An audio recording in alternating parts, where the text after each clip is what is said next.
أعوذ بالله من الشيطان الرجيم بسم الله الرحمن الرحيم إنا أرسلناك بالحق بشيرا ونذيرا ولا تسأل عن أصحاب الجحيم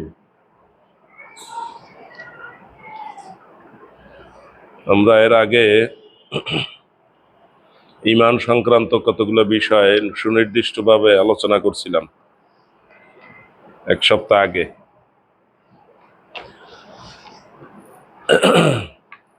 আজকে ঈমান নষ্ট হয় কিসে, ঈমানের বিপরীত কিছু কাজ, সেই বিষয়গুলো নিয়ে আলোচনা হবে।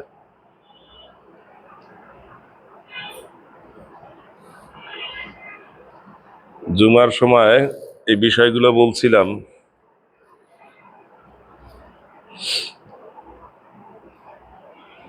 যে ঈমান গ্রহণ করা হয়েছে, 5 ওয়াক্ত নামাজ আদায় করা হয়েছে, রমজানের রোজা পালন করা হয়েছে, হজ হয়েছে, যাকাত দেওয়া হয়েছে। ইসলাম কি পূর্ণ হয়ে গেল? হয়ে গেছে? হয়ে যায়নি। ঈমানের শাখা প্রশাখা কতগুলো? 70-এর অধিক। সুনির্দিষ্ট বললে আমরা বলি 77।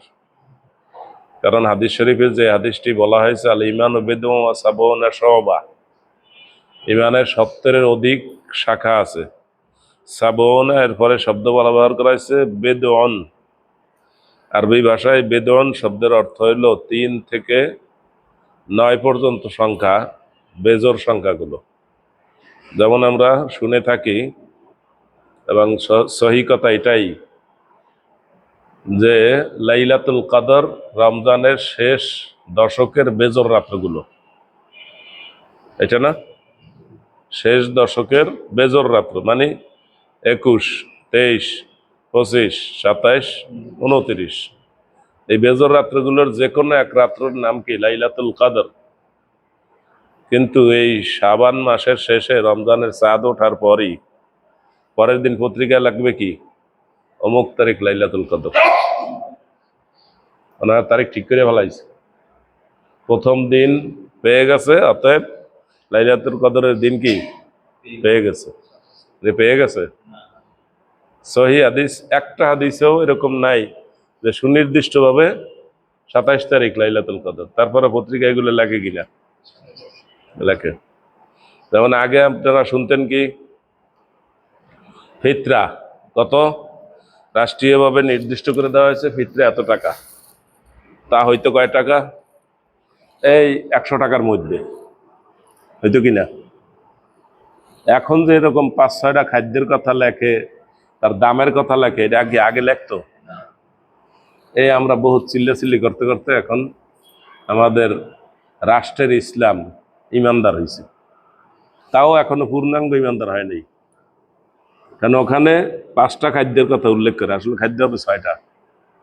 একটা আবার বোঝে নাই, এটা বুঝাইতে আবার অনেকদিন লাগবে। বড় লোকেরা যারা পদে আছে, যারা জায়গা মতো আছে, ওরা যদি না বোঝে, ওরা বুঝাইতে বহুত কষ্ট। ওরা মাশাআল্লাহ শিশুদের মতো ওই যা বোঝে নাই তাই, অথবা মহিলাদের মতো যা বুঝছে ওইটাই বলতে থাকবে। কয়দিন বলবে? যতক্ষণ শ্বাস থাকবে ততক্ষণ মতো ওইটাই বলবে। 100 বারও যদি বলি যে আপনি যেটা বলছেন এটা ঠিক না, এইটা ঠিক, তারপর এসে বলবে আপনি এটা একটু দিয়ে দেন, এটা একটু দিয়ে দেন। তার মানে উনি যা বলছে, এই জন্য হাদিস শরীফে বলছে কি এদেরকে সৃষ্টি করা হয়েছে কোন জায়গা থেকে? বাঁকা হাত থেকে। আসলে এই কথাটা বলা যাবে না, কথাটা বললে এরা আরো বাঁকা হবে। বলতে হবে তারা এক কথার মানুষ, যা কইছে তো কইছে। এক কথার মানুষ কইলে খুশি হইবে, আমাদের কথা একটা, কালাম ওয়াহিদ। আরব দেশে যদি যান, দোকানে গিয়ে আরবের দোকানদারের সাথে যদি লেনদেন করেন, জিজ্ঞাসা করেন যে এটার দাম কত, বলবে 10 টাকা, 5 টাকা, যাই বলবে। আপনি যদি তার থেকে 2 টাকা একটা কমাইয়ে বলতেছেন, তাহলে আপনার সাথে আর কথা বলবে না, বলবে কালাম ওয়াহিদ। কালাম ওয়াহিদ, এক কথা। এটার কারণ আছে, কারণ হলো ওরা এক নীতিতে চলে। আর আপনার সাথে এত বার্গেনিং করার সময় নেই, এর মধ্যে কাস্টমার আরো অনেকজন আসে যাবে।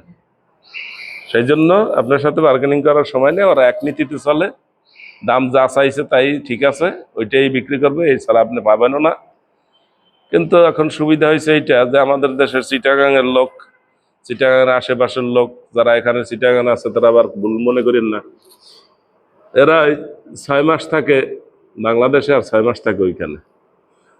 ওরা ওইখানে গিয়ে ওই আরব দেশের লোকদেরকে চালু করে ফেলাইছে। এখন ওরা বাজে পদের দাম দরাদরি করে। তা আমি এক লোকের বললাম যে ভাই দাম চাইছে তো বেশি, আমি তো জানি এটার দাম কত বাজারে আছে,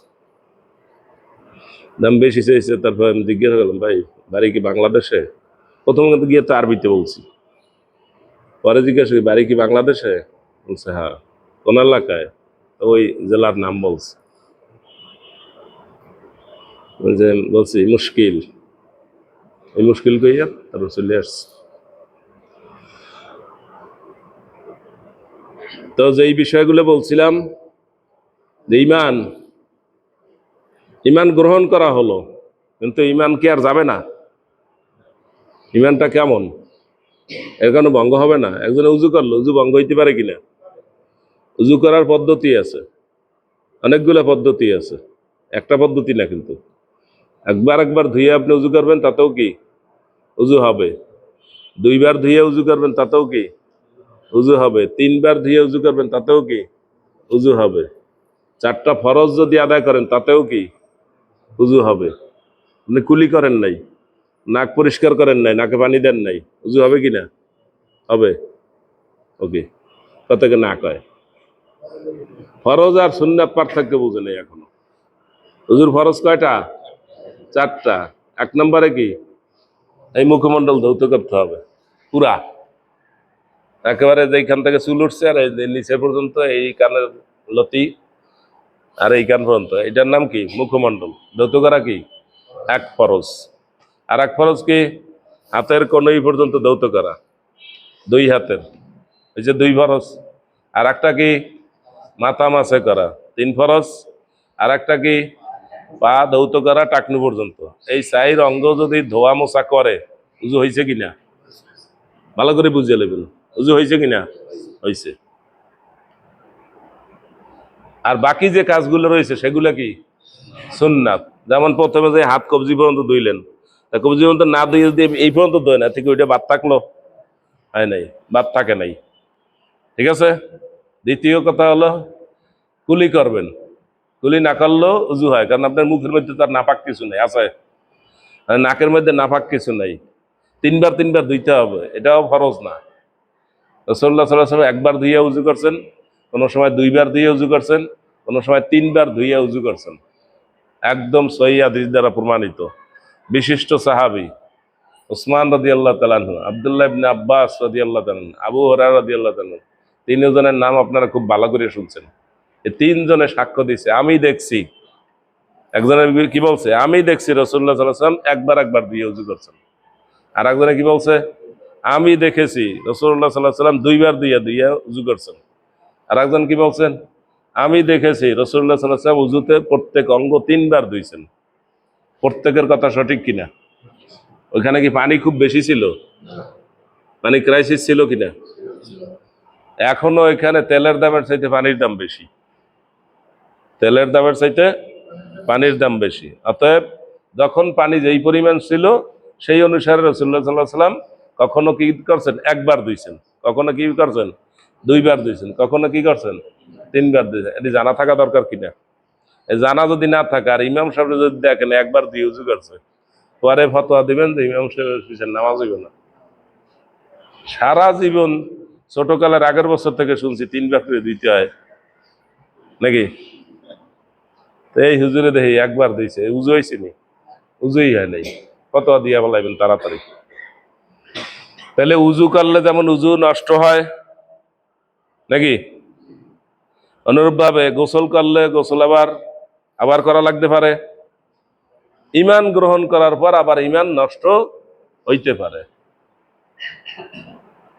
ইমানের বিপরীত হলো কুফরি। ইমানের বিপরীত কি? কুফরি মানে কি?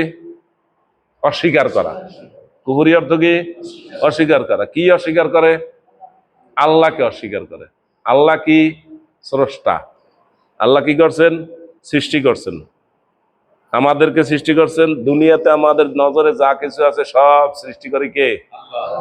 এইটা আপনাকে বিশ্বাস করতে হবে যে আল্লাহ সৃষ্টি করছেন, আল্লাহ স্রষ্টা একমাত্র। এখানে আর কোন লোকের কোনো হাত আছে? কোন লোকের কোনো হাত নাই। সৃষ্টিতে আছে কোনো হাত? আবার আমরা যে দুনিয়াতে বাঁচি, বাঁচার জন্য আমাদের যা কিছু দরকার, কি কি দরকার? খাদ্য, পানি, ঘর বাড়ি, আরো যা কিছু, চলতে ফিরতে যা কিছু দরকার, কি কি দরকার একটা একটা করে গুনে আপনি বলতে পারবেন না, শেষ করা যাবে? আপনার ঘর বাড়ি দরকার, এই পর্যন্তই শেষ? একটা চাকরি দরকার, দরকার আছে কিনা? ব্যবসা দরকার আছে কিনা? আবার আপনি উমরা করতে যাবেন, বিমান দরকার আছে কিনা? হজ করতে যাবেন, এই লাইনে টাকা পয়সা লাগবে, এগুলোর দরকার আছে কিনা? আত্মীয় স্বজনের খোঁজ খবর করার জন্য খরচ আছে কিনা? কয়টা বলবেন? আপনার দুনিয়াতে বাঁচতে হলে, সুন্দরভাবে বাঁচতে হলে, সবকিছু করে বাঁচতে হলে আপনার যা কিছু দরকার, এই সবগুলার সৃষ্টিকারী কে? এগুলো আমাদেরকে দিয়েছেন কে? আল্লাহ। তাহলে সৃষ্টিকারী একমাত্র আল্লাহ।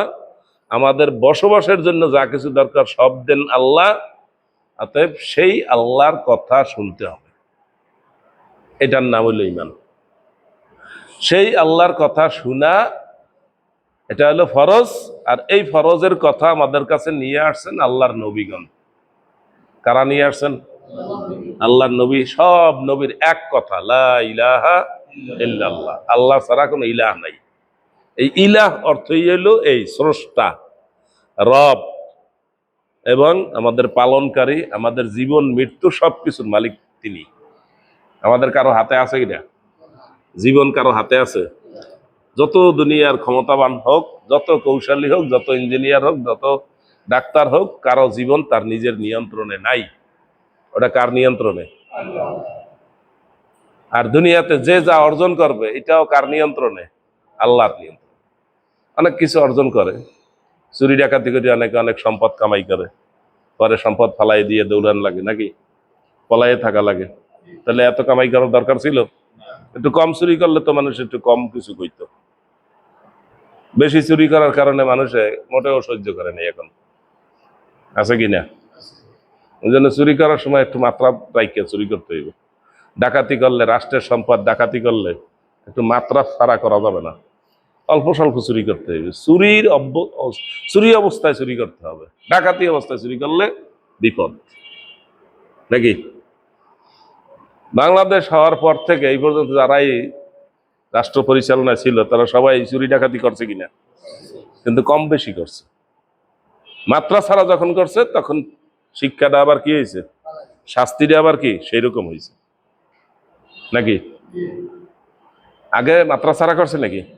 আগে এত মাত্রা ছাড়া করে নাই। এই 9 সাল থেকে মাত্রা ছাড়া শুরু হয়ে গেছে, কথাবার্তা ওই রকম মাত্রা ছাড়া হয়ে গেছে। কথাবার্তা কি মাত্রা ছাড়া হয়েছে না হয় নাই? কোরআনে কিন্তু সেই কথাগুলো বলা আছে। কোরআনে সেই কথা বলছে না বলে নাই? এই যে বারবার বলি একটা কথা, আপনারা ভালো করে মনে রাখবেন। কি বলি? কোরআনে সব বিষয় আছে। কোরআনে সব বিষয় আছে না নাই?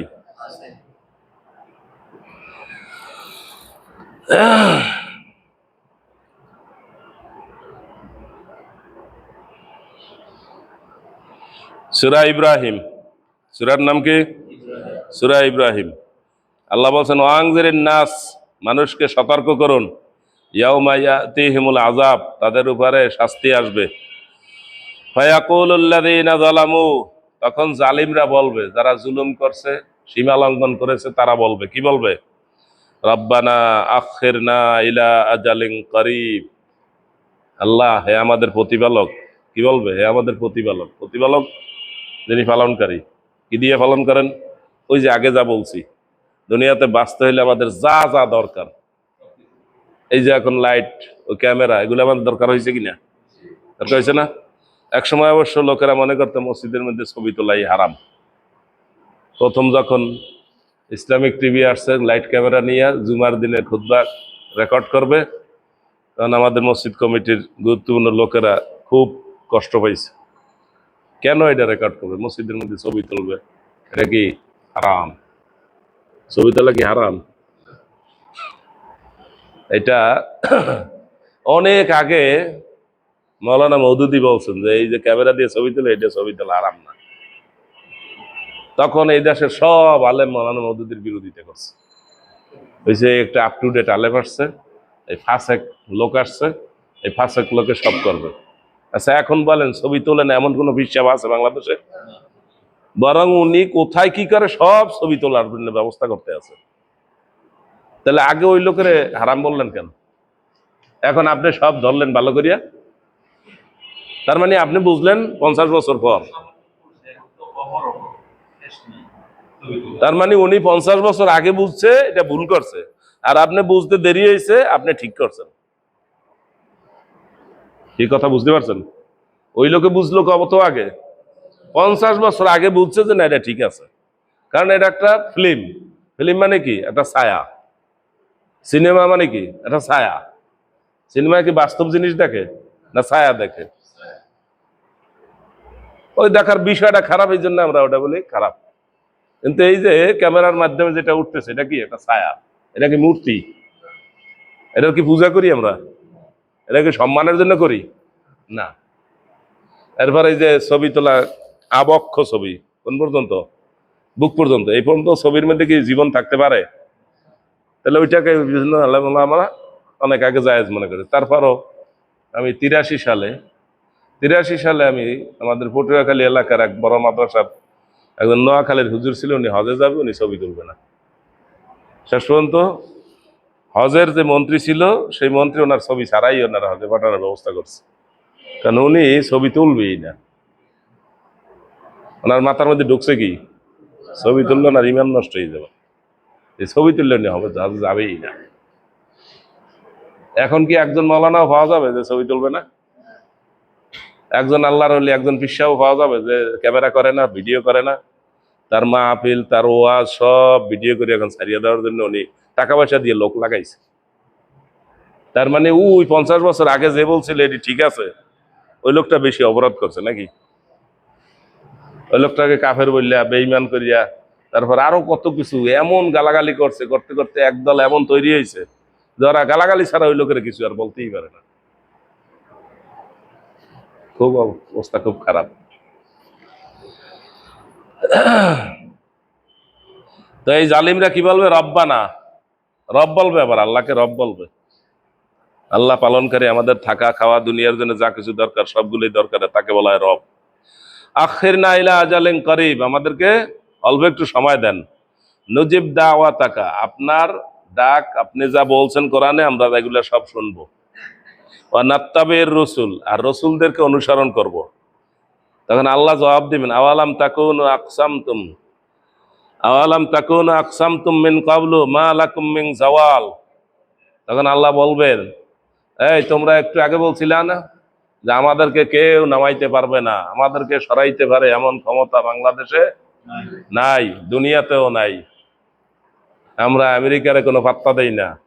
আমেরিকার একজন রাষ্ট্রদূত ছিল ড্যান মজিনা, তাকে কি বলছিল এই লোকেরা? কাজের মেয়ে মর্জিনা। আমেরিকার মতো দেশ, যারা দুনিয়ার যে কোনো জায়গা কইলে উড়িয়ে ফেলায় আর না কইলে ডুবাইয়ে দেয়, সেই দেশের রাষ্ট্রদূতের বলছে কি কাজের মেয়ে মর্জিনা। মজিনারে কইছে কি? এত অহংকার দেখানো ঠিক হয়েছে? এরপর পিটার হাস তাকে বলছে কি হাস। মানুষের অহংকারের একটা মাত্রা থাকা দরকার। আপনার আশেপাশে ধনী মানুষ আছে, ধনী মানুষের আপনি কোনো সময় অপমান করে কথা বলবেন না, কারণ তাকে আল্লাহ তাআলা টাকা পয়সা দিয়ে কি করছেন? সম্মানিত করছেন। এখন উনি যেখানে যায় ওখানে সবাই তারা সম্মান করে, করে কিনা? উনি একটা স্কুলে গেলে সম্মান করে না? একটা মাদ্রাসায় গেলে সম্মান করে, একটা বড় জায়গায় গেলে, মানুষের সমাবেশে গেলে সম্মান করে। কি জন্য করে? তো ওইখানে গেলে আপনি দিতে পারবেন 10 টাকা, আর উনি দিতে পারবে কয় টাকা? 10,000 টাকা। তা টাকাও তো দরকার আছে দুনিয়াতে, না দরকার নাই? তাহলে আল্লাহ ওই লোকটারে টাকা দিয়ে সম্মানিত করছেন। রাসূলুল্লাহ সাল্লাল্লাহু আলাইহি সাল্লামের কাছে এই ধরনের কাহিনী আসছে। কাহিনীটা শুনবেন কি? হাদিসের কথা শুনবেন তো? সাহাবায়ে কেরামের মধ্যে যারা গরিব ছিল তারা আয়েশা রাসূলুল্লাহ সাল্লাল্লাহু আলাইহি সাল্লামকে জানাইলো যে, ইয়া রাসূলুল্লাহ, আমরা তো সওয়াবের দিক থেকে পিছনে পড়ে গেলাম। কেন? যে আমরাও নামাজ পড়ি, ধনী লোকেরাও নামাজ পড়ে, আমরাও রোজা রাখি, তারাও ধনী লোকেরাও রোজা রাখে, কিন্তু ধনী লোকেরা যাকাত দেয়, আমরা যাকাত দিতে পারি না, তা আমরা তো পিছনে পড়ে গেলাম। রাসূলুল্লাহ সাল্লাল্লাহু আলাইহি ওয়াসাল্লাম গরিব সাহাবীদেরকে একটা দোয়া শিখিয়ে দিলেন। এই দোয়াটা আপনারাও জানেন, আমল করেন তো? কি দোয়া? বলছে তোমরা প্রত্যেক নামাজের পরে সুবহানাল্লাহ 33 বার পড়বা, আলহামদুলিল্লাহ 33 বার পড়বা, আল্লাহু আকবার 34 বার পড়বা। মোট কয়বার? 100 বার এগুলো পড়বা। এটা পড়লে তোমরা জাকাত দিয়া যে সওয়াব অর্জন করে ধনী লোকেরা, এই সওয়াব তোমরা পেয়ে যাবে। তখন গরিব লোকেরা নামাজের পরে বসে বসে এই দোয়া পড়া শুরু করে। নামাজের পরে বসে বসে কি সুবহানাল্লাহ সুবহানাল্লাহ সুবহানাল্লাহ পড়েন তো? 5 ওয়াক্ত পড়বেন। ওইখানে দোয়া কালাম কি কি দোয়া পড়বেন এগুলো সব লেখা আছে। লোকেরা টাকা পয়সা খরচ করে আপনাদেরকে ব্যানার লাগাই দিচ্ছে কি পড়বেন। ইমাম সাহেবের কাছে জিজ্ঞাসা করার দরকার নাই, আপনি ওখান থেকে শিখে নেবেন। ইমাম সাহেব তো শিখাইছে এইটা, আল্লাহুম্মা আমিন রাহমাতিকা ইয়া আরহাম। সবাই ছুটি যান, সবাই ছুটি দিয়ে দিচ্ছে কিনা? নামাজের ফের যে দোয়া কালামগুলো আছে এগুলো পড়বে কে? ইমাম সাহেব পড়িয়ে নেবে? সবাইটা কি ইমাম সাহেব পড়বে? পড়া সম্ভব? তাই যে ছুটি দিয়ে দিল, যেটা বাইর করছে হুজুরে, এটা বাইর করে এটা দিয়ে সবাই ছুটি দিয়ে দিল, হয়ে গেল আমল? না, ওই যে আমলগুলো সব আছে। তো গরিব সাহাবীরা এখন কি করে? জাকাত দিতে পারে না, তারা এইভাবে সওয়াব অর্জন করতেছে। কি পড়ে? তাসবিহ পড়ে, তাই না? তো ধনী লোকেরা জিজ্ঞাসা, এই মিয়া তোমরা কি পড়ো? আমরা এরকম কিছু তাসবিহ পড়ি, এগুলো পড়লে অনেক দান সদকা করার সওয়াব হবে। ধনী লোকেরা শুনলো কিনা? ধনী লোকেরা সওয়াবের চেষ্টা করতেছে কিনা? আর নাহলে ওদের জিজ্ঞাসা করলো কেন? ব্যতিক্রম দেখলে তো জিজ্ঞাসা করবে নাকি? করবে না? তো জিজ্ঞাসা করি এটা তো একটা ভালো সওয়াব, আচ্ছা ঠিক আছে আমরাও পড়ি। এখন ধনী গরিব সবাই পড়া শুরু করছে। গরিব লোকেরা আবার গেছে রাসূলুল্লাহ সাল্লাল্লাহু আলাইহি সাল্লামের কাছে, ইয়া রাসূলুল্লাহ, আমরা আবার পিছনে ঘুরিয়ে গেলাম। কি কাজে আপনি আমাদেরকে যে দোয়া তাসবিহ শিখিয়ে দিয়েছেন, সেই দোয়া তাসবিহ ধনী লোকেরা খবর পেয়ে গেছে, এখন আমরাও পড়ি, ওনারাও পড়ে, এখন তো আমরা আরেক দফা পিছনে পড়লাম। তখন রাসূলুল্লাহ সাল্লাল্লাহু আলাইহি ওয়াসাল্লাম কোরআনের একটা আয়াত শুনিয়ে দিলেন, যালিকা ফাদলুল্লাহি ইউতিহি মান ইয়াশা। এটা আল্লাহর অনুগ্রহ, ধন সম্পদ দিয়া ধনী করা, সুখে শান্তিতে থাকতে পারে, এটা কার অনুগ্রহ? ইউতিহি মান ইয়াশা, আল্লাহ যাকে চান তাকে দেন। আবার ধন সম্পদ পেয়ে সবাই কি সুখী হয়? সুখী হয় না। কিন্তু এর মধ্যে যারা ভালো আছে তারা ওই ধন সম্পদ অকাতরে দানও করে, আবার কি করে? তাসবিহ তাহলিল দোয়া কালামও ঠিক মতো পড়ে। এইবার কি গরিব লোকেরা আর চান্স পাইলো? এখন তারা যা বললো, দ্বিতীয়বার যে নালিশ করার পর জবাব কি আসছে? তাদের কি আবার উপরে ওঠার ব্যবস্থা হয়েছে? তাহলে আপনি ওই লোকগুলারে সম্মান করবেন না করবেন না? সম্মানিত লোক তারা সম্মান করবেন। হাদিস শরীফে বলা হয়েছে, আনজিলুন নাস মানাজিলাহুম, যে যেই লেভেলের তাকে সেই লেভেলে আপনি সম্মান করবেন, ঠিক আছে? উল্টা করবেন না। কি চেয়ারম্যান তারা চেয়ারম্যানের মতো সম্মান দেন, আর মেম্বার তারা মেম্বারের মতো। আর মেম্বারের যদি সম্মান দেন এত বেশি, চেয়ারম্যান চাই বেশি হয়ে যায়, তাহলে ঠিক হইলো কিনা? ঠিক হয় নাই। তো এই লোকেরা কি বলবে? আল্লাহ আমাদেরকে একটু সময় দেন। তখন আল্লাহ বলবেন, তোমরা কসম করে বলছি না, তোমরা কসম করে বলছিলা না যে আমাদেরকে কেউ নামাইতে পারবে না, আমাদেরকে কেউ হটাইতে পারবে না? বাংলাদেশে এমন কোনো ক্ষমতা কারো কাছে নাই। মর্জিনা ও আমাদের কাজের বুয়া কিছু পারবে না, হাঁস, ওগুলোর আমরা কোনো পাত্তা দিই না। এগুলো সব কি অহংকারের কথা নাকি ভালো কথা? বাংলাদেশটা কি দুনিয়ার মধ্যে একটা ধনী রাষ্ট্র? বাংলাদেশে এখনো কি করে? ধনী রাষ্ট্র থেকে ভিক্ষা নাই কিনা? ভিক্ষা ভিক্ষা নাই কিনা? ওই যার যে গালি দিছে তার থেকে নাই কিনা? তার থেকেও নাই। তার বন্ধু রাষ্ট্র থেকে নাই কিনা? তাহলে এইভাবে কথা বলা কি ঠিক হয়েছে? এটা অহংকার হয়েছে না? চূড়ান্ত অহংকার। এই জন্য তারা এই কসম করিয়া বলছিল, মা লাকুম মিন জাওয়াল, আমাদের কোনো পতন নাই, আমাদেরকে কেউ নামাইতে পারবে না। কোরআনে আছে কথা? তা ওরা ওই কথাগুলো বলছে কিনা? হুবহু ওই কথাগুলো বলছে কিনা? কেন বলছে জানেন? ওরা এই কোরআন পড়ে নাই। এই কোরআনে যে আল্লাহ ওই কথা বলছে যে এই কথা তোরা বলবি না, আর যদি বলো তাহলে তোদের কিন্তু এক সময় বলতে হবে যে আল্লাহ আমাদেরকে একটু সময় দেন, আমরা আল্লাহর আপনার কথা শুনবো, নবীদের কথাও মানবো। ওয়াসাকানতুম ফি মাসাকিনিল্লাযিনা যালামু আনফুসাহুম, তোমরা ওদের বাড়িতে থাকতা যারা জুলুম করে আগে পতন হয়ে গেছে। কাদের বাড়িতে থাকে? আগে যারা জুলুম করছে পতন হয়েছে ওদের বাড়িতেই থাকে। থাকে কিনা? বুঝেন না কথা? যার পতন এখন হয়েছে সে কোন বাড়িতে থাকতো? আর বাপের বাড়িতে থাকতো না? তা বাপের পতন হয়েছে কিসে? ওই কাজে না অন্য কাজে? ওই কাজেই। ওকে, আপনারা বোঝেন না কথা? বোঝেন না। তাবাইয়ানা লাকুম কাইফা ফাআলনা বিহিম, আমি তোমাদেরকে পরিষ্কার করে বলছি যে ওদের সাথে আমি কি ব্যবহার করছি। এই দেখে রাখো, ওই যে ওদের যা দশা হয়েছে তোমার কিন্তু তাই এই দশা হবে। তা না, উনি তো বোঝে নাই আমি এইবার চারিদিকের ফাঁক ফোকর আটকাই লইছি। এরকম বুদ্ধি শুদ্ধি করে কথা বলছে কিনা? ফাঁক ফোকর আটকাইছে। দারাবনা লাকুমুল আমসাল, তোমাদেরকে আমি উদাহরণ দিছি যে ওই ওর দিকে তাকাও, ওর দিকে তাকাও, ওর দিকে তাকাও। কতগুলো উদাহরণ বলছিলাম না জুমার সময়? অকাদ মাকারু মাকরাহুম, তারা তাদের ষড়যন্ত্র করেছে। আইনদাল্লাহ মাকরুহুম, আল্লাহর কাছে তাদের ষড়যন্ত্রের হিসাব নিকাশ আছে না নাই? আছে। ওয়াইন কানা মাকরুহুম লিতাজুলা মিনহুল জিবাল, তাদের ষড়যন্ত্র এমন ছিল মনে হয় যেন পাহাড়টা সব উল্টে ফেলাবে। ভাবসাব এরকম দেখাইছে কিনা? আসলে কি উল্টানো সম্ভব? কোন পাহাড়, কোন মানুষ, দুনিয়ার কেউ আছে এরকম যে পাহাড় উল্টে ফেলাবে? না। পাহাড় কেটে খন্ড খন্ড করে পাহাড়ের ভিতর দিয়ে সুড়ঙ্গ করা যায়, নদীর নিচ দিয়ে সুড়ঙ্গ করা যায়, কিন্তু পাহাড় উল্টে ফেলান যায় না। উল্টে ফেলাবে কোন জায়গায়? হিমালয় পাহাড় উল্টে আর একটা জায়গায় ফেলাবে না, জায়গাটা কোথায়? এই জায়গায় মানুষজন আছে না? সুতরাং কোরআন মাজিদের সব বিষয় আছে না নাই? আছে, কিন্তু মানুষে জানে জানে না। এই আপনারা এখানে বসছেন, শুনছেন, অতএব সাবধান থাকবেন, এই জাতীয় কথা কেউ বলবেন না। আমার বাপ দাদা এই দেশের বিরাট জমিদার ছিল, আমিও বিরাট জমিদার, আমারে সরাইতে পারে, আমারে হটাইতে পারে এমন কেউ নাই।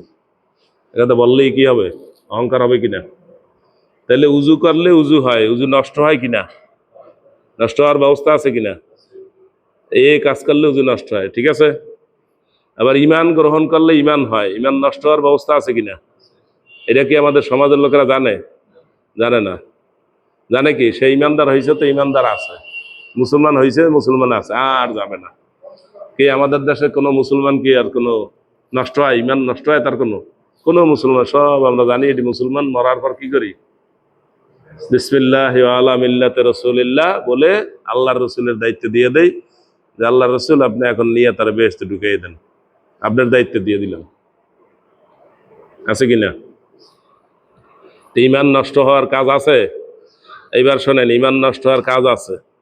কি আছে? এক নম্বর হইলো কুফুর, মানে অস্বীকার করা, আল্লাহ বলতে কিছু নাই, কিয়ামত বলতে কিছু হবে না, মুহাম্মদুর রাসূলুল্লাহ সাল্লাল্লাহু আলাইহি সাল্লাম আল্লাহর রসুল, কিন্তু তার ব্যাপারে বলবে কি না উনি অনেক আদিকালের লোক, ওনার কথা কেনার চলে না। তাহলে ইমান আছে? নাই। শিরক, শিরক করা, আল্লাহর সমকক্ষ কাউকে সাব্যস্ত করা, এটার নাম কি? শিরক। আল্লাহ যা করেন সেই কাজটা কেউ করতে পারে, এটা বিশ্বাস করার নাম কি? শিরক। আল্লাহ কি করেন? সৃষ্টি করেন। সৃষ্টি কেউ কিছু করতে পারে? করতে পারে না। তারপরে লোকেরা বিভিন্ন লোকেদের কাছে যায়, যেমন যাদের বাচ্চা কাচ্চা হয় না তারা যায় কোথায়? ওই বিভিন্ন লোকেরা তদবির দেয়, সেখানে গেলে বাচ্চা হয়, আন্ডা পরা ডিম পরা এগুলা খাওয়াটা আছে কিনা? আপনাকে পাশে আছে? কোথায় আছে? এলাকায় আছে? নাম করা কেউ আছে? এই আমরা যে এলাকায় আছি এর ধারে কাছে আছে? কোথায়? নাম কর না দুই একটা। তো নাম বলতে পারেন না? আমি নাম সহ জানি। আমি নাম সহ জানি, যাদের বাচ্চা কাচ্চা হয় না তাদেরকে সেখানে গেলে তারা তদবির দেয়, ডিম ডিম পরা খাওয়ায়, এটা সেটা, এগুলোর মাধ্যমে তাদের সন্তানাদি হয়। আসলে কি কথা সত্য? মোটেও সত্য না। এখানে কারসাজি আছে।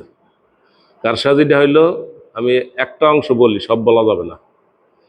কারসাজিটা হলো, যেই দম্পতি স্বামী স্ত্রীর বাচ্চা কাচ্চা হয় না, তাদেরকে দুইজনেরই সমস্যা না একজনের সমস্যা? অধিকাংশ ক্ষেত্রে একজনের সমস্যা, দুইজনের সমস্যা না। তাই দুইজনের সমস্যার মধ্যে ভিন্ন ভিন্ন যে সমস্যা, তার মধ্যে পুরুষের সমস্যা হলো 40%, আর মহিলাদের সমস্যা হলো 60%। তার মানে 100টা পরিবার স্বামী স্ত্রী, এর মধ্যে 60 জন মহিলা কি সমস্যা, তার বাচ্চা কাচ্চা হওয়ার কোনো ব্যবস্থা নাই। আর পুরুষের কয়জন? 40 জন। এখন মনে করেন মহিলা ঠিক আছে, পুরুষের সমস্যা, সেই ক্ষেত্রে এরা যদি ওই তদবির যারা দেয়, আন্ডা ফরা যারা দেয়, তাদের কাছে যায়, তাহলে তারা কি করে? তারা তো খোঁজ খবর করে জানছে এখানে সমস্যা কার? পুরুষের। তাহলে এখন পুরুষের কাজটা যদি আর একজন দিয়ে সারান যায়, তাহলে হইতে পারে কিনা? সহজ না কঠিন? এই জন্য তাদেরকে বলবে, আপনি এখানে 7 দিন থাকবেন, এই 7 দিন বা 3 দিন থাকবেন, এই 3 দিন আপনার স্বামী স্ত্রী এখানে থাকবেন। ওনাদের দুইজনকেই থাকতে বলবে, এই দুইজনে এখানে থাকবেন। থাকার পরে ওই কৌশল করিয়া ওরা আর কি মহিলাটাকে বুঝাবে যে আপনার স্বামী দিয়ে তো হবে না, ওরা অন্য একটা ব্যবস্থা করে দিব, এটা বলা যাবে না কারোর কাছে। তখন ওই মহিলাও চিন্তা করে যে আমি এর কাছে থাকলে তো আমার কোনো ভবিষ্যৎ নেই। আর এই লোকগুলোর কি ইমান আমান আসেনি? বেশিরভাগ লোকের ইমান আছে, ইমান বুঝে এরা। ওদেরকে আবার ওইরকম ভুল বুঝায় যে আপনি যেই বিপদে আছেন সেই বিপদ থেকে বাঁচার জন্য এই অল্প একটু পাপ করলে অসুবিধা নেই, আপনি আবার পরে আল্লাহর কাছে মাপ চাইয়ে নেবেন। কি বুঝতে পারছেন? এটা আপনাদেরকে বানোয়াট কথা বলছি না। আমার এক আত্মীয়, তার বাচ্চা কাচ্চা হয় না, সে ইন্ডিয়া গেছে কয়েকবার, বাংলাদেশেও বহুত জায়গায় দৌড়েছে, এমন কোনো দরবার নাই, এমন কোনো মাজার নাই যেই জায়গায় যায় নাই আর সিন্নি দেয় নাই। এরপর সর্বশেষ একটা তথ্য পাইছে যে এখানে গেলে একটা ব্যবস্থা হবে, সেখানে তাদেরকে ওই প্রস্তাব দিছে, বা তারা ওখান থেকে চলে আসছে। কি প্রস্তাব দিচ্ছে বুঝছেন তো? এই পুরুষের সমস্যা হইলে তখন এটার একটা সমাধান ওরা করতে পারে, ওদের ওইখানে ব্যবস্থা আছে। কথা বুঝতে পারছেন? এই ক্ষেত্রে যেই পুরুষের সমস্যা, সেই পুরুষের দায়িত্ব হইল মহিলাটাকে তার পথে ছেড়ে দেওয়া, যে ঠিক আছে তোমার পথে তুমি যাও, আমার যেহেতু সমস্যা, তুমি আর এক জায়গায় বিবাহের মাধ্যমে তুমি মা হইতে চাও, সবারই তো আশা আছে নাকি? তাকে যাওয়ার সুযোগ দেওয়া কিন্তু তার দায়িত্ব। এটা অনেকে দিতে চায় না, বিভিন্নভাবে বুঝে সুঝাইয়া সুযোগ সুবিধা দিয়ে টিয়া নাকি, যেহেতু একটা কিছু চাইছে তো একটা অলংকার বানাই দিল, খুশি হয়ে গেল নাকি? মহিলারা বেশি দাম দেয় কিসের? অলংকার, টাকা পয়সা। এরপর যদি আরো কিছু কয়, তাহলে ঠিক আছে আগামী বছর হজ করাই আনবো নাকি? এরপর যদি আরো কিছু কয়, তাহলে ঠিক আছে রমজানে ওমরায় যাবো। একটা তালে আছে, ওই কথা যেন আর না কয়। কথা বুঝতে পারছেন? আর আল্লাহ কাউকে সন্তান দিতে দেরি করেন, আছে কি না? সেই ক্ষেত্রে আপনি যদি কোরআন হাদিসের যার হুক নেন, তাতেও সন্তান হইতে পারে। এতে ওই নাম করা শয়তানের কাছে যাওয়ার কোনো দরকার নেই। এতে আপনি যারা বিশ্বাস করেন, আপনি যারা ভালো মনে করেন, তার কাছে আসলেই হবে। কি বুঝতে পারছেন? পারেন না এখনো? না বুঝলে পরে দেখা করেন। 1 নম্বর হইল কুফুরি, 2 নম্বর কি শিরক। তাহলে সৃষ্টি আল্লাহ ছাড়া কারো কোনো ক্ষমতা আছে? কোরআনে আল্লাহ বলে দিয়েছেন, ও মানুষেরা, ইয়া আইয়ুহান নাস ইন্না দুরিবা মাসালুন ফাসতামিউ লাহ ইন্নাল্লাযীনা তাদউনা মিন দুনিল্লাহি লা ইয়াখলুকু যুবাবান ওয়া লা ইজতামাউ লাহ।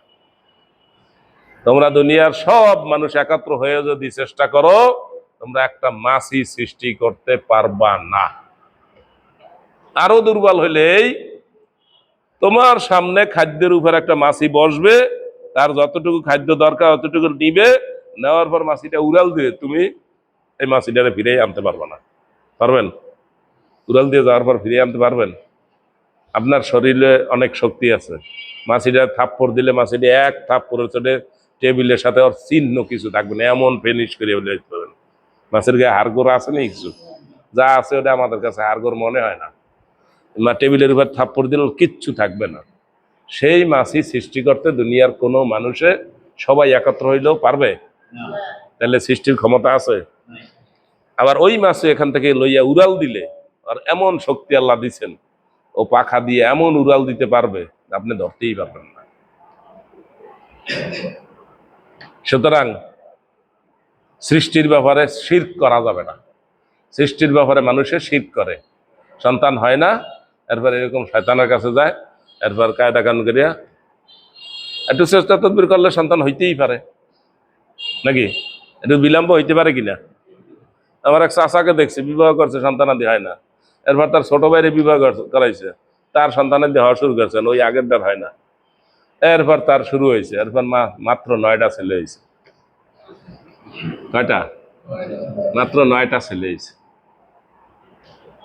আমার এই চাচিল আমাদের বংশের মধ্যে সবচাইতে বডিতে স্বাস্থ্যবান, সব দিক থেকে, কাজেও শক্তিশালী, সবাই চাইতে। প্রথম দিকে অনেক বছর পর্যন্ত তাদের কোনো সন্তান হয় না, হয় না, হয় না, হয় না, একেবারে হতাশ। এরপর যেই শুরু হইল, মাত্র কয়টা? আমার কোনো মেয়েও হয় নাই। তাহলে এরকম একটু বিলম্ব হইতে পারে কিনা? কারো কারো বিলম্ব হয় কিনা? সবর করতে হবে, ঠিক আছে? তাহলে এখন এই এই জাতীয় লোকেদের কাছে যাওয়া যাবে, মাজারে যাওয়া যাবে। আবার সন্তান হয় না, হয় না, এরপর হয়েছে, ছেলে হয় না, হয় না, এরপর ছেলে হয়েছে, এখন কি মানত করছে কি? সব মাজারে যাবে, শাহজালালের মাজারে যাবে, খানজাহান আলীর মাজারে যাবে, আমাদের দক্ষিণবঙ্গে ইয়ারউদ্দিন খলিফার মাজারে যাবে। মাজার একটা বাদ দিবে না। তো মাজারে তারা সন্তান দিছে? শাহজালাল ইয়ামান তো বিয়েই করে নাই, তাই এবার সন্তান দিবে কেন? সে যদি নিজে বিবাহ করতো এবং তার যদি 20 বা 100 সন্তানাদি হইতো, তার মধ্যে 80টা যদি ছেলে হইতো, তাইলে আমরা বুঝতাম যে শাহজালাল ইয়ামানি সন্তানের একটা লাইন পাইছে এবং ছেলের একটা ভালো লাইন পাইছে। কি? তাইলে ওনাকে জিজ্ঞাসা করতাম যে ভাই, আপনি তো একটা লাইন পাইছেন, আমাদেরকে একটা লাইন ধরাইয়ে দেন। একথা বললে একটা যুক্তি হইতো, কিন্তু উনি তো বিবাহই করে নাই। তাইলে এই সন্তানাদি হওয়া না হওয়ার ব্যাপারে মানুষে কি করে? শিরক করে।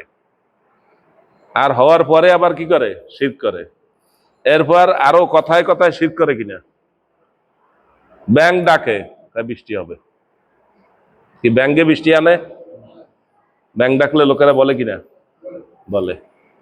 পরীক্ষার হলে যাবে, পরীক্ষা দিতে যাবে, ছেলে মেয়ে ডিম খাওয়াবে? খাওয়াবে না। এভাবে আরো অনেক কথাবার্তা আমাদের সমাজে প্রচলিত আছে কিনা? সেগুলো বিশ্বাস করা কি ঠিক আছে? একটা ছেলে হয়েছে, মারা গেছে, পরে আর একটা ছেলে হয়েছে, এখন লোকেরা কি করবে? ওই ছেলেটা হওয়ার পরে কান ছিদ্র করে দিবে। কি এটি জানেন আপনারা?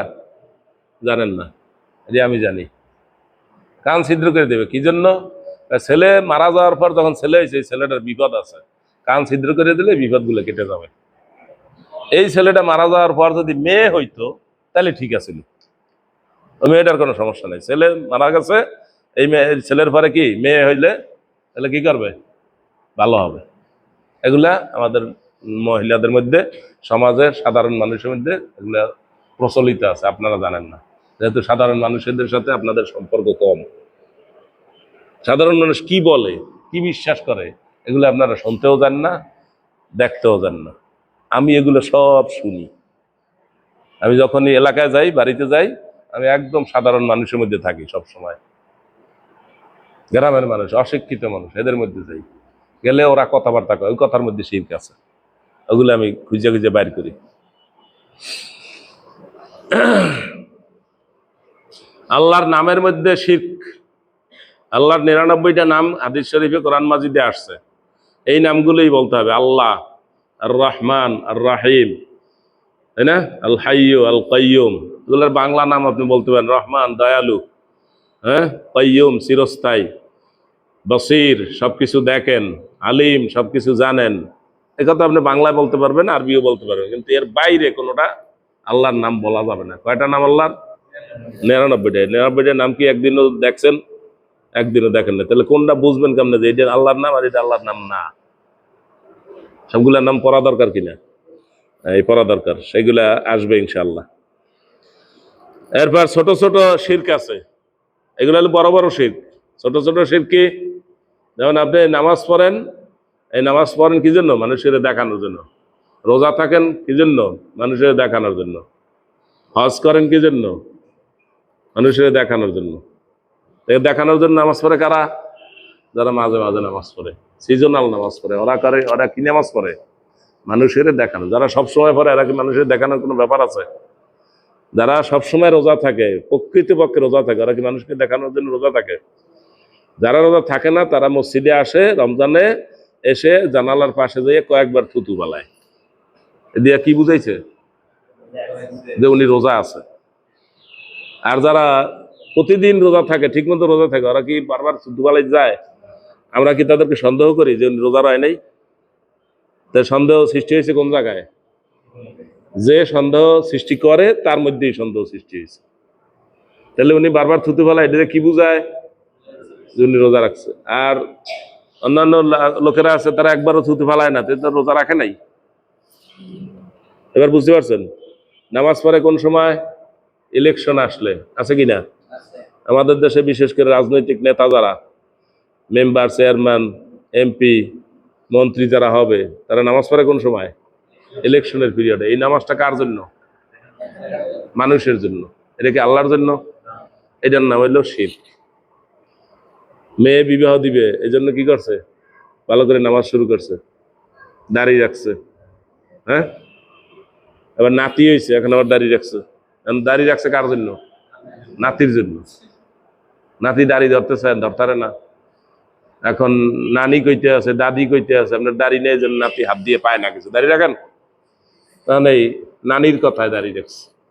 সুন্নাত দাড়ি, রাসূলুল্লাহ সাল্লাল্লাহু আলাইহি ওয়াসাল্লাম বলছেন দাড়ি কি ইসলামের নিদর্শন, নাকি? মোচ কেটে রাখবে আর দাড়ি ছেড়ে দিবে। ওইটার জন্য উনি দাঁড়িয়ে রাখে নাই। উনি দাঁড়িয়ে রাখছে কি জন্য? বয়স 60 বছর হয়েছে, তো চাকরি টাকরি শেষ হয়েছে, এখন দাঁড়িয়ে রাখতে কোনো সমস্যা নেই। তাহলে দাড়ি কি প্রদর্শনী হয় কিনা? এই দাড়িতে সওয়াব হবে না। নামাজ কি প্রদর্শনী? ওই নামাজে সওয়াব পাবে? পাবে না। আগামীতে ইলেকশন করবে, এই জন্য এই বছর কি জাকাত দিতে আছে, খুব শাড়ি লুঙ্গি আন্যে ভরিয়ে বেলাইছে। এইটা কি জাকাত হবে? না।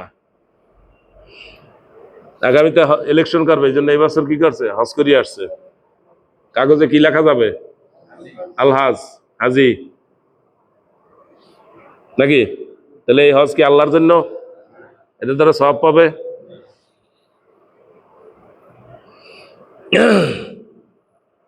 আল্লাহ ছাড়া কারো নামে শপথ করা, এটা কি হয়? শিরক হয়। যেমন আমাদের দেশের লোকেরা আল্লাহ ছাড়া সবগুলোর নামে শপথ করে। তা ভাই, টেবিল শুয়ে কইলাম, কি শুয়ে কইল? ক্যাশ বাক্স শুয়ে কয়, যে ক্যাশ বাক্স শুয়ে কইলাম। ছেলের মাথায় হাত দিয়ে কয়, ছেলের মাথায় হাত দিয়ে কইলাম। নিজের মাথায় হাত দিয়ে কয়, মাথা শুয়ে কইলাম। চাউল যিনি বিক্রি করেন, এই দানা চাউল হাতে লিয়ে কইলাম। তার মানে এগুলা সব কি? শিরক। এই নামে কোনো শপথ করা যাবে? শপথ করতে হবে কার নামে? কথায় কথায় শপথ করা হবে? কথায় কথায় শপথ করা হবে। আপনি শপথ করবেন কখন? যখন আপনার আর কোনো উপায় নাই, কোনো সাক্ষী নাই, প্রমাণ নাই, ডকুমেন্ট নাই, কোনো লোক নাই, তখন আপনি একেবারে বিপদে পড়ে গেছেন। তখন আপনি 3 বার আল্লাহর নামে বলবেন যে আমি আল্লাহর নামে শপথ করে বলছি, কসম করে বলছি, এই কাজ আমি করি নাই। আবার বলবে আমি এই কাজ করি নাই, আবার বলবে আমি এই কাজ করি নাই। তখন যার বিরুদ্ধে এটা বলা হয়েছে, কোর্ট ওই লোকেরে বলে দিবে যে এই লোক যেহেতু শপথ করিয়া বলছে, এখন এই লোকের আর দোষ দেওয়া যাবে না। মানে শপথ করিয়া বলা, এটা কি হয়েছে? ওই যে 3 জন সাক্ষী থাকতো, 2 জন সাক্ষী থাকতো, 4 জন সাক্ষী থাকতো। লেনদেনের ক্ষেত্রে সাক্ষী 2 জন, আর পাপের কাজে পুরুষ মহিলা যে পাপের কাজগুলো করে, এর সাক্ষী কয়জন? 4 জন। এই 4 জন সাক্ষীর জায়গায় উনি 4 বার শপথ করে বলবে এই কাজ আমি করি নাই। তাহলে কোন আর শাস্তি দেওয়া হবে? না, শাস্তি দেওয়া হবে না। রাসূলুল্লাহ সাল্লাল্লাহু আলাইহি সাল্লামের সামনে এরকম একটা বিচার আসছে। সেই বিচারে মহিলা শপথ করে বলছে যে আমি আল্লাহর শপথ করে বলছি, আল্লাহর কসম করে বলছি আমি এই পাপের কাজ করি নাই। পুরুষ লোকটা শপথ করে বলছে যে আমি এই পাপ কাজ করি নাই, কিন্তু ওই মহিলার স্বামী অভিযোগ দিছে যে এই পাপ কাজ করছে। এখন ওই মহিলা আর পুরুষ যখন শপথ করে বলছে যে আমি এই পাপের কাজ করি নাই, রাসূলুল্লাহ সাল্লাল্লাহু আলাইহি ওয়াসাল্লাম বলছেন আল্লাহর বিধান মোতাবেক তোমরা এখন চলে যাও, আমি তোমাদের কোনো বিচার করতে পারবো না।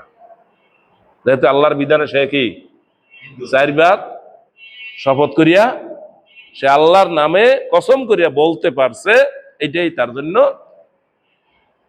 মানে শক্তিশালী প্রমাণ। এখন কি তার বিচার করা গেল? আল্লাহর নবী তাকে ছেড়ে দিয়েছেন, কিন্তু আল্লাহর নবীর মনে সন্দেহ রয়েছে। কি সন্দেহ রয়েছে? চারিপাশ থেকে যা কিছু তিনি শুনছেন জানছেন, এবং ওই স্বামী লোকটা যেই অভিযোগ দিছে তাতে আল্লাহর নবীর পরিপূর্ণ বিশ্বাস যে ওই মহিলা এই পাপের কাজটা করছে। দেখেন, আল্লাহর নবীর মনে কিন্তু বিশ্বাস ওই মহিলা আর ওই পুরুষটা পাপের কাজ করছে, কিন্তু ওই লোকেরা যেহেতু শপথ করে বলতে পারছে আমি আল্লাহর শপথ করে, যেমন মসজিদে আনতে হবে না, আমরা তো শপথ করতে হলে কোথায় নিয়ে আসি? মসজিদে শপথের জায়গা। কই কোরআন ধরতে হইবে, কোরআন মাথায় লিয়ে করতে হইবে। কোরআন কি শপথের বিষয়? না, কোরআন মাথায় দিয়ে লইবে এটা না, মসজিদে আনতে হবে এটা কোন না। অনেক যে কোনো একটা কোর্টে একজন বিচারকের সামনে, কোর্ট বুঝেন তো, একজন বিচারকের সামনে শপথ করে যদি বলতে পারে যে আমি এই পাপ করি নাই, তাহলে সে কি দায় মুক্ত।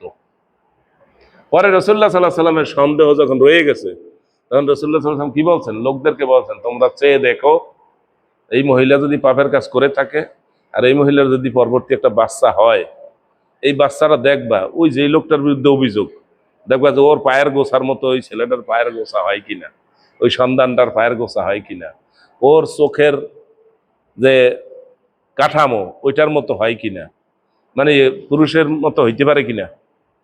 তার লোকেরা ওটা অপেক্ষা করছে। পরে ওই মহিলার বাচ্চা হয়েছে, এবং সেই বাচ্চাটা ওই লোকটার মতো হয়েছে। তারপরে তারে কি বিচার করা গেল? কেন গেল না? ওই যে কোরআনের বিচার হইলো সে শপথ করে বলবে, তার যেহেতু সাক্ষী প্রমাণ নাই, আর ওই স্বামী লোকটা এখনো সাক্ষী আনতে পারেনি, তাহলে বিচার থেকে মাপ পেয়ে যাবে কিনা? তাহলে এই শপথ কি যখন তখন যেখানে সেখানে মনে চাইলেই করবে? না। অশুভ মনে করা এটাও কি এক ধরনের শিরক। শনিবার নতুন ঘর তুলছে, নতুন ঘরে শনিবার উঠবে? উঠবে না, শুক্রবার উঠবে। শনিবার দূরে সফরে রওনা করবে, যেমন গ্রাম থেকে ঢাকায় রওনা করবে, শনিবার রওনা করবে? করবে না। কোথাও যাবে দূরে সফরে বেড়াতে যাবে, শনিবার রওনা করবে? করবে না। এরপর সময়ের বিভিন্ন সন্ধ্যার সময় লোকেরা আমাদের দেশে গাঁও গ্রামে মনে করে দিনে, শহরে তো সবসময় বাতি জ্বলে কোনো সমস্যা নেই, কিন্তু গাঁও গ্রামে মনে করে কি সন্ধ্যাকালে যদি বাতি জ্বালাইতে না পারে তাহলে ঘরে উন্নতি হবে? উন্নতি হবে না। হ্যাঁ, কুলক্ষণ। সন্ধ্যা হওয়ার সাথে সাথে বাতি জ্বালাইতে হবে, বাতি জ্বালাইতে না পারলে কুলক্ষণ, উন্নতি নষ্ট হয়ে যাবে। যারা ভাগ্য বলতে পারে, ভবিষ্যৎ গণনা করতে পারে, আছে না গণক, আছে না? এই গণকদেরকে বিশ্বাস করার লোক আছে কিনা আমাদের মধ্যে? আছে। মাল চুরি হয়েছে যায় কার কাছে? গণকের কাছে। আমরা ছোটবেলায় দেখছি আমাদের গ্রামে মাঝে মধ্যেই এরকম ঘটনা ঘটতো, বিশেষ করে নৌকা চুরি লইয়া সমস্যা হইতো। আমাদের বিশ্বাস ছিল এরকম যে নৌকা যার নৌকা তার বাড়ির পাশেই একজন লোক আছে, তার আবার একটু তার বিরুদ্ধে অভিযোগ, এই জন্য আমরা মনে করতাম যে ওই লোকই এই কাম করে। তো এরকম গণকের কাছে যাইতো। আমাদের গ্রামের সালিশটা কি করতো, সবাই সালিশি দরবার করে কোনো ফয়সালা করতে না পারলে শেষ পর্যন্ত গণকের কাছে যাইতো। গণকের কাছে পাঠাইতো আবার যে একটু দিনদার ভালো পরেজগার এই লোকেরা পাঠাইতো, যে গণকের কাছ থেকে শূন্য উনি যেন ঠিক মতো বলে। এই গণকের কাছে যাওয়ার ব্যাপারে যারা সিদ্ধান্ত নিছে, আর যেই লোক ঘর থেকে বের হয়েছে গণকের কাছে যাবে, যে সে যা বলবে সেটা বিশ্বাস করবে, সবগুলা বেঈমান। গণকের কথা বিশ্বাস করা যাবে না। গণকের কথা বিশ্বাস করলে ইমান থাকবে? আমাদের সমাজে বিশ্বাস করার লোক আছে কিনা? গণক যা বলবে হুবহু সেইভাবেই পাওয়া যাবে, তারপরও বিশ্বাস করা যাবে না। নৌকাটার কথাই বললাম, অথবা আপনারা শহরের মানুষ গাড়ির কথাই বলেন। গাড়ি চোরে নিয়ে গেছে, এখন গণকের কাছ থেকে গুনে গণক বলে দিয়েছে যে আপনার গাড়িটা যাত্রাবাড়ি চৌরাস্তা থেকে 100 গজ দক্ষিণ দিকে গিয়া একটা বাড়ি আছে, বাড়ির নামটা এই বাড়ির ভিতরে গাড়িটা আছে। তো ওই বাড়ির নাম কিন্তু উনি বলে দিয়েছে। আপনি ওই বাড়ির ভিতরে যাইয়ে দেখবেন আপনার গাড়িটা ওইখানেই সেফ মতো কাপড় দিয়ে ঢাকিয়ে রাখা হয়েছে। যেই খুলছেন গাড়ির নম্বর সহ গাড়ি পেয়ে গেছেন। গণক যা বলছে হুবহু পাইছেন কিনা? এই হুবহু পাওয়ার পরও গণকের বিশ্বাস করা যাবে না। কেন? গণক কি বলছে? ভুল বলছে না? ভুল বলে নেই, কিন্তু ভুল বলে। গণক এগুলা নিয়ে আসে কোথা থেকে? গণক এগুলা নিয়ে আসে ফেরেশতাদেরকে আল্লাহ তাআলা উপরের তথ্য জানান। প্রথমে জানান আল্লাহ কাউকে? জিবরিলকে। জিবরিল এসে জানান কাউকে? অন্য সকল ফেরেশতাদেরকে। অন্য সকল ফেরেশতাদের থেকে শয়তানেরা, জিনেরা এখান থেকে গোপনে কিছু খবর নিয়ে আসে, যা সূরা সাফফাতের মধ্যে আছে। ইল্লা মান খাতিফাল খাতফাতা ফাতবাহু শিহাবুন সাকিব। ফেরেশতারা যখন ঊর্ধ্ব জগতের খবর আল্লাহর থেকে জানে, ওই ফেরেশতাদের থেকে নিয়ে আসে কারা? জিনেরা, জিন শয়তানেরা। এই জিন শয়তান হাসিল করে কারা? ওই গণকেরা। এই গণকেরা ওই জিন শয়তান দিয়া খবর লয় যে তুমি এটা বলো কোথায় আছে। তখন এই জিন শয়তানেরা ওইখান থেকে খবর পাইয়া 10টার মধ্যে 6টা 7টা 8টা পর্যন্ত বলতে পারে ঠিক মতো, আর 10টার মধ্যে আর 2টা ঠিক মতো বলতে পারে না। ওই 2টা ভুল হয়। কারণ আপনাকে তো বলে দেয় যে ওইটা জুরাইন রেলগেটের পশ্চিম পাশে, হ্যাঁ, 300 গজ ভিতরে গেলে এই বাড়িতে ওই গাড়িটা আছে, ওখানে যাই কিন্তু পাবেন না।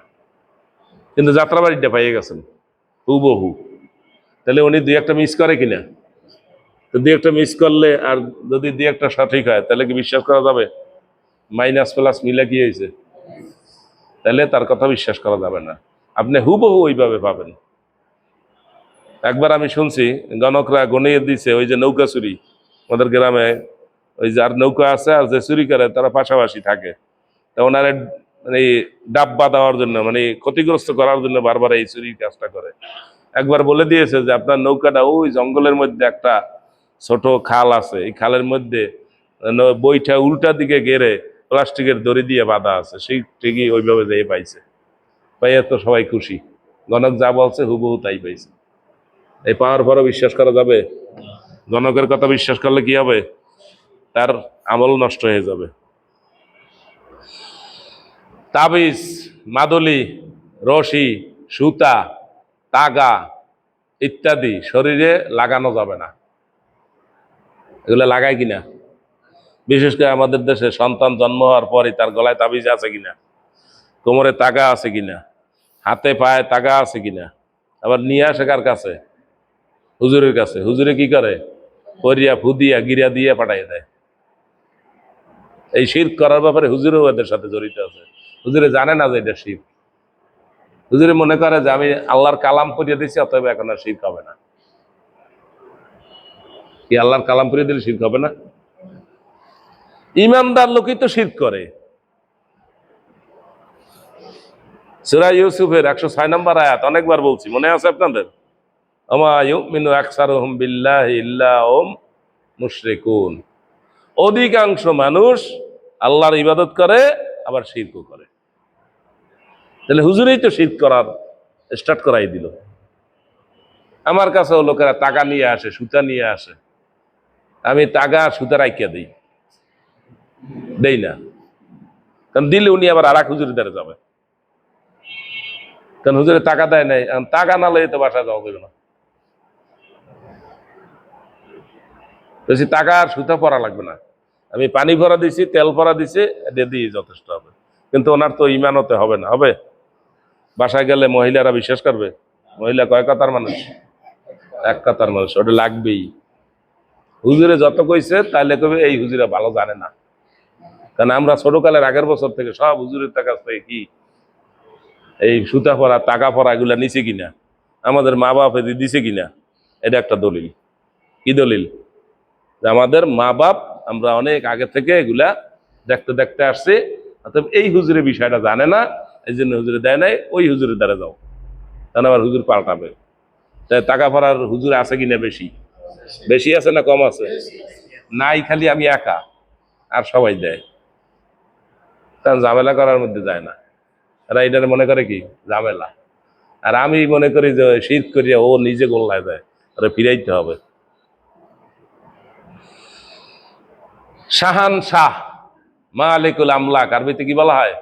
মালিকুল আমলাক। আর বাংলায় বলে কি? শাহান শাহ। আর বলে কি? মহারাজা। এই নামগুলো আমাদের সমাজে আছে না নাই? শাহান শাহ নাম শুনছেন? শাহান শাহ নাম রাখে, মহারাজা নাম রাখে কিনা?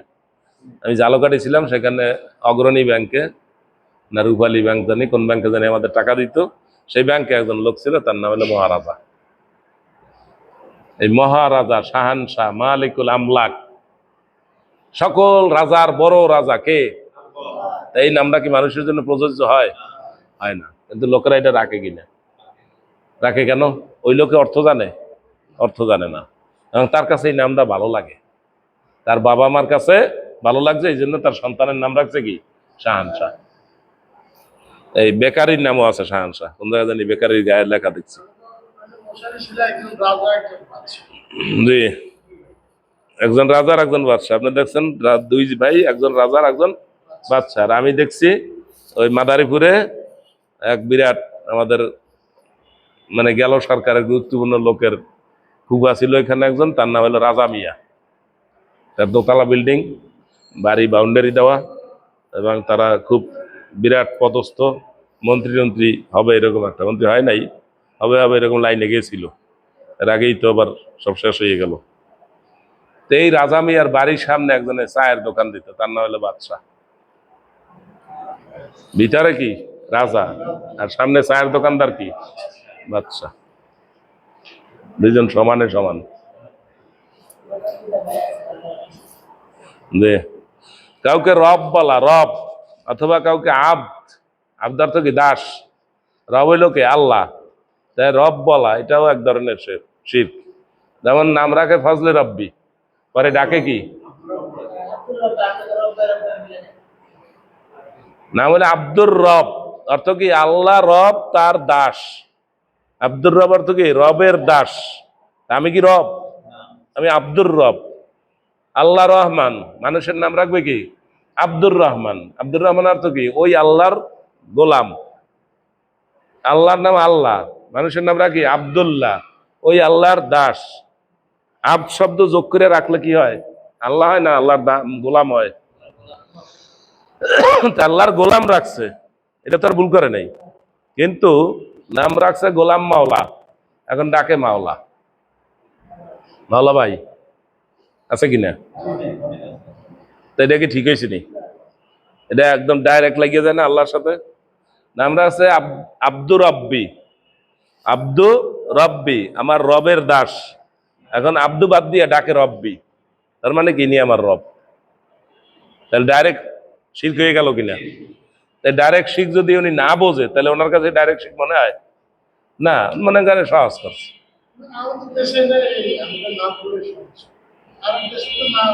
না, আরব দেশের লোকেরা তো অর্থ বোঝে, যেমন আমাদের দেশের লোকেরা ভিক্ষা চাওয়ার আগেই কি কয়? না, লা ইলাহা ইল্লাল্লাহ। মসজিদের জন্য কালেকশন করে না রাস্তায়, কি কয়? লা ইলাহা ইল্লাল্লাহ। আমরা তো মসজিদের জন্য মাইক দিয়ে যদি দেই কালেকশন করতে, আমাদের ওই আকন সাহেব আছে, ওনারা যদি দিয়ে দেই, কারণ মসজিদের কালেকশন তার সভাপতি করবে না, করবে সেক্রেটারি করবে, ক্যাশিয়ারে করবে, কোন কমিটির সদস্য করবে, কে করবে? ইমাম সাহেব, মুয়াজ্জিন, খাদেম, অথবা একজন ভাড়া করা। কেন ওই লোকে কালেকশনের সময় কি কয়? লা ইলাহা ইল্লাল্লাহ পড়ে কিনা? গান গায় কিনা? লা ইলাহা ইল্লাল্লাহ। দিয়ে যান দিয়ে যান দিয়ে যান। এই একজন 10 টাকা দিচ্ছে, আল্লাহ আল্লাহ তার 14 গোষ্ঠী বেহেশতে পৌঁছে দিও, দোয়া করে কিনা? লা ইলাহা ইল্লাল্লাহ। লা ইলাহা ইল্লাল্লাহ কি ভিক্ষার বাণী?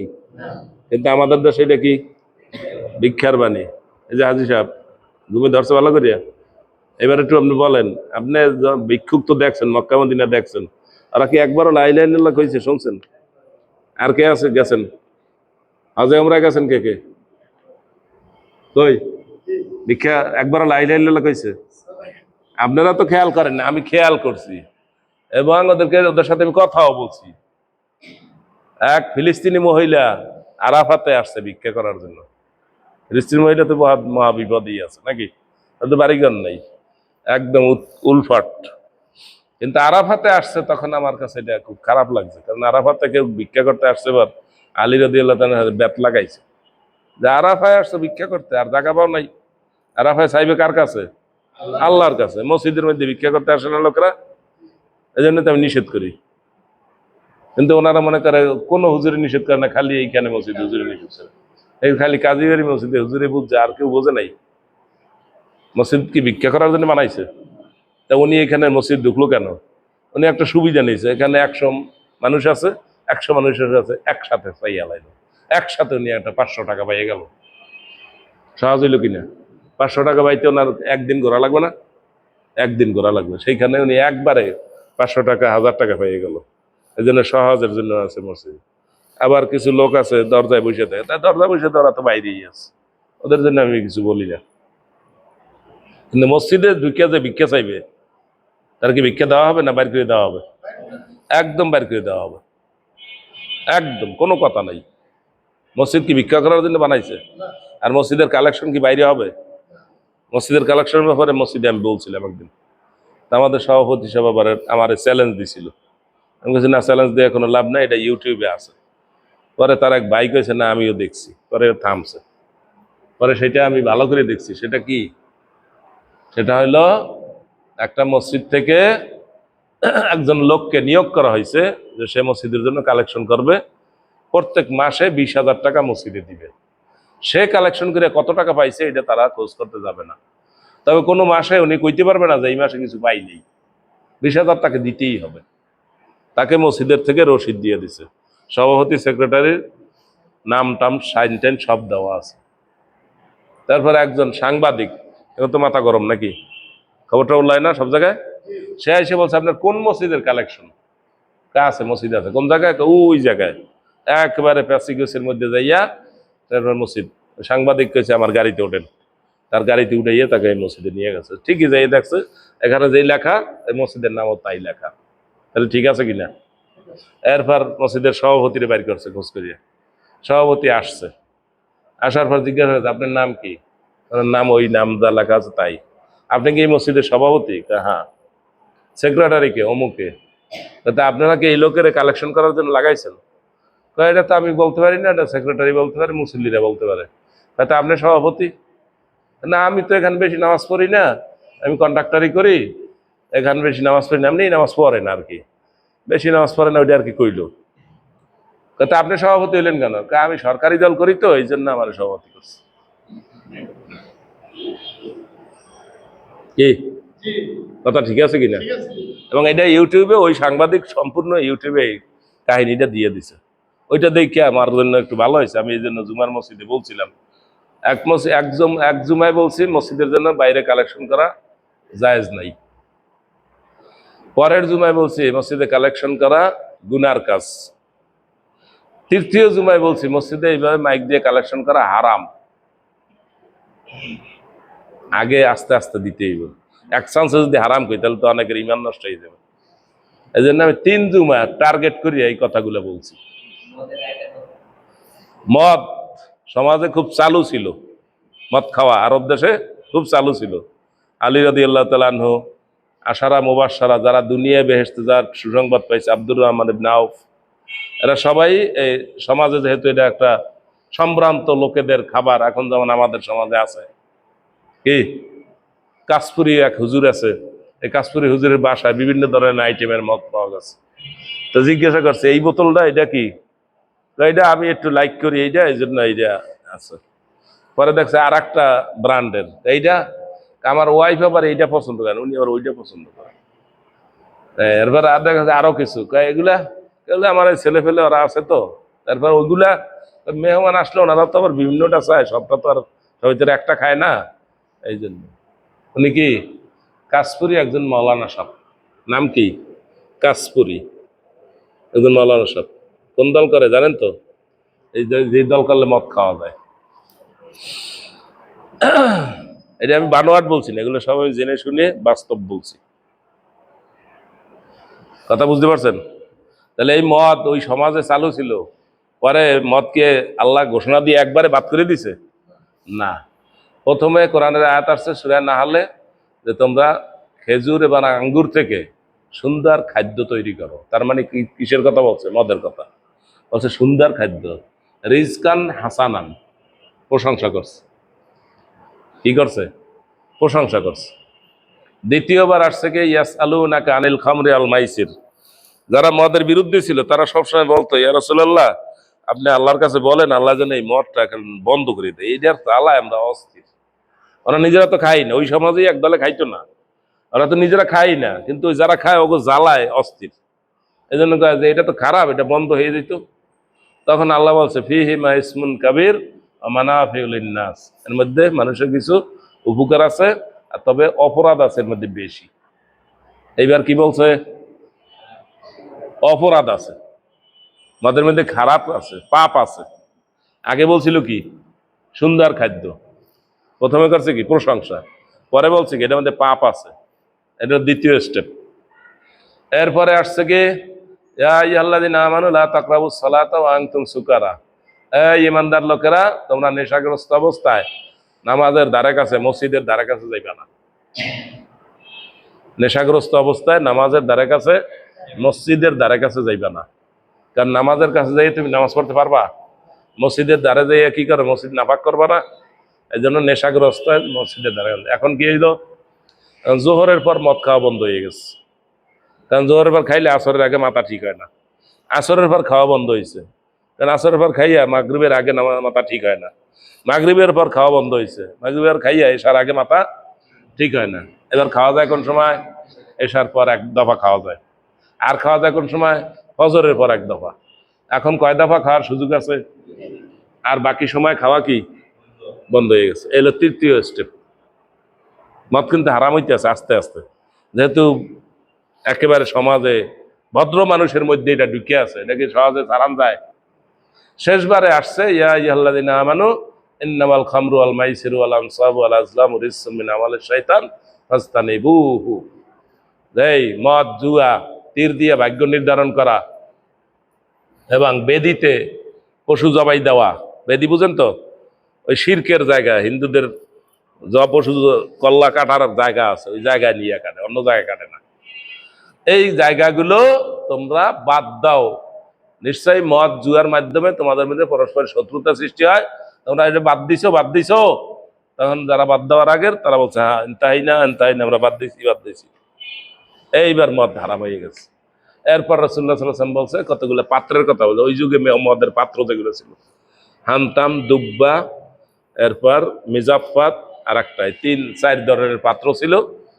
এটা সবুজ কলস, লাউয়ের মানে খোল, গাছের গুড়ি, ওই গাছ দিয়ে পাত্র বানাইতো, এর মধ্যে মদ রাখতো, আলকাতরা মাখা। এই পাত্রগুলো বলছে, এই পাত্রগুলো সব যার যার ঘরে আছে সব রাস্তায় ফেলাই দাও। তার লোকেরা করছে কি, এই পাত্রগুলো সব রাস্তায় ফেলাই দিছে। আর লোকেরা বাইরে যারা রাস্তায় ফেলাইছে ওগুলোকে লাথি মারছে, দেখলেই এক লাথি, বল খেললে আর কি। কারণ ওগুলো লাথি মারতে মারতে ওগুলো আর কি মানিজ্জাত আছে না, গেছে। মদ খাওয়া বন্ধ হয়েছে, পাত্রের উপরে লাথি চলতে আছে। চলতে চলতে এইবার অনেক দিন হয়েছে, এখন মদ ছাড়িয়ে দিছে সবাই। পরে কইছে, ঠিক আছে, পাত্রগুলো ধুয়ে মুছছে, ওগুলো এখন ব্যবহার করতে পারো। এখন মদ বিদায় হয়েছে, এখন পাত্রের দোষ নাই। আগে কিন্তু পাত্রেরও দোষ ছিল, কারণ এটা দেখলেই মনে ওঠে। কিন্তু মদ যখন ছাড়িয়ে দিছে তখন ওই পাত্রের দোষ নাই, এখন ধুয়ে মুছছে ব্যবহার করা যায়। তাহলে মদটা কি একবারে নিষেধ হয়েছে? এই জন্য আমি মসজিদের কালেকশনের ব্যাপারে আমার মুসল্লিদেরকে সতর্ক করছিলাম। প্রথম বলছি কি, এইভাবে কালেকশন করা ঠিক না। পরের জুমায় বলছি এইরকম কালেকশন করা জায়েজ নাই। এর পরের জুমায় বলছি এরকম কালেকশন করা হারাম। কারণ এই যে কালকেও কিতাবটা পড়ছি, আমার আবার খেয়াল হয়েছে, স্বাভাবিকভাবে মানুষের কাছে হাত পাতা কি হারাম। বিনা শর্তে প্রথম ফতোয়াটা কি? হাত পাতা হারাম। পরে জায়েজ হয়েছে কার জন্য? আল্লাহ যাদের নাম উল্লেখ করছেন ওরা এগুলো হাত পাততে পারবে। সূরা তাওবার 60 নম্বর আয়াতে আল্লাহ যারা জাকাত খেতে পারবে তাদের নাম তালিকা করিয়া 8টা শ্রেণী উল্লেখ করে দিয়েছেন, যে এই সমস্ত লোকেরা কি করতে পারবে? মানুষের কাছে চাইতে পারবে। কারা কারা? ফকির মানে অভাবী, মিসকিন যার কিছু নাই, আল আমিলিন আলাইহা জাকাত আদায়কারী কর্মচারী, তার বেতন দেওয়া যাবে জাকাত থেকে। আল মুআল্লাফাতে কুলুবুহুম অমুসলিম যারা কিছু দিলে, জাকাতের কিছু টাকা পয়সা দিলে পরে মুসলমান হয়ে যেতে পারে, আছে কিনা এরকম? আফির রেকাব দাসত্বে যারা আছে, কৃতদাস, দাসত্ব মোচন করেন। অল গারিমিনা ঋণগ্রস্ত, কোনোভাবে ঋণ পরিশোধ করিয়া সে উঠতে পারতেছে না, তারে জাকাত দেওয়া যাবে। অফি সাবিলিল্লাহ, ফি সাবিলিল্লাহ অর্থ কি? আল্লাহর রাস্তায়। আল্লাহর রাস্তা বলতে কি? ইসলাম প্রতিষ্ঠিত করার জন্য যত কাজ আছে। অবনে সাবিল, এবং যে পথে, বাড়িতে বিরাট টাকা পয়সা আছে কিন্তু চলতি পথে সফরে আইসা সে এখন নিঃস্ব হয়ে গেছে, তার কিচ্ছু নাই, এখন বাড়ি যাওয়ার খরচও নাই। যাই হোক, এই ৮ শ্রেণীর মানুষকে জাকাত দেওয়া যাবে। এই ৮ শ্রেণীর মানুষ চাইতে পারে। স্বাভাবিকভাবে মানুষের কাছে হাত পাতা কি হারাম, শর্তে চাইতে পারবে ওই সমস্ত লোকে। আর কে? হঠাৎ যে বিপদে পড়ছে, আগুন লাগিয়ে বাড়ি সব পুড়িয়ে গেছে, এখন কি এই লোকের কিছু আছে? এই গায়ের পায়ে পরা লুঙ্গিটা ছাড়া এখন একটু গোসল করবে, গোসল করার ব্যবস্থাও নাই, তাই ওই লোকের জন্য চাওয়া জায়েজ আছে কিনা? তারপরে ইসলাম এখানে সুন্দর একটা ব্যবস্থা করে দিছে। ওই লোকে তো হাত পাততে পারবে না, পারবে? ওই জন্য ওই লোকের হাত পাততে রাস্তায় পাঠানো যাবে না, বরং কি করবে? এই সমাজ থেকে তিনজন লোক দায়িত্ব নিবে, যে আমাদের এক ভাই বিপদে পড়ছে, এই 3জন মানুষের কাছে যাবে, ভাই অমুক ভাই আমাদের এক ভাই বিপদে পড়ছে, নামও বলার দরকার নেই, তার জন্য কিছু সাহায্য করেন, কারণ সাহায্যের আইন ওনাকে দিয়ে দিবে। ওই লোকটা কি হাত পাতার মানুষ? এই এই আজকের জুমায় আসছে, গত জুমায় আসছে একজন লোক, সে তার পায়ে একটা সমস্যা হয়েছে, চিকিৎসা করাইয়া এবং কাজ বন্ধ হইয়া সে একদম নিঃস্ব। তা গত জুমায় নগদ আমার কাছে যা ছিল আর আমার পাশে যারা ছিল তারা কিছু দিয়েছে, লইয়ে গেছে। এরপর এক ভাই এসে 2000 টাকা দিচ্ছে, আমি 2000 টাকা তারা পাঠাই দিচ্ছি। আজকেও আসছিল, আমার সামনে চাইছিল যে তার চিকিৎসা এখনো শেষ হয় নাই, পা ফুলা, ওদিকে আবার সে পা লইয়া হাঁটে। আমি বলছি আপনি পা লইয়া হাঁটলে আপনার সে পা ভালো হবে না।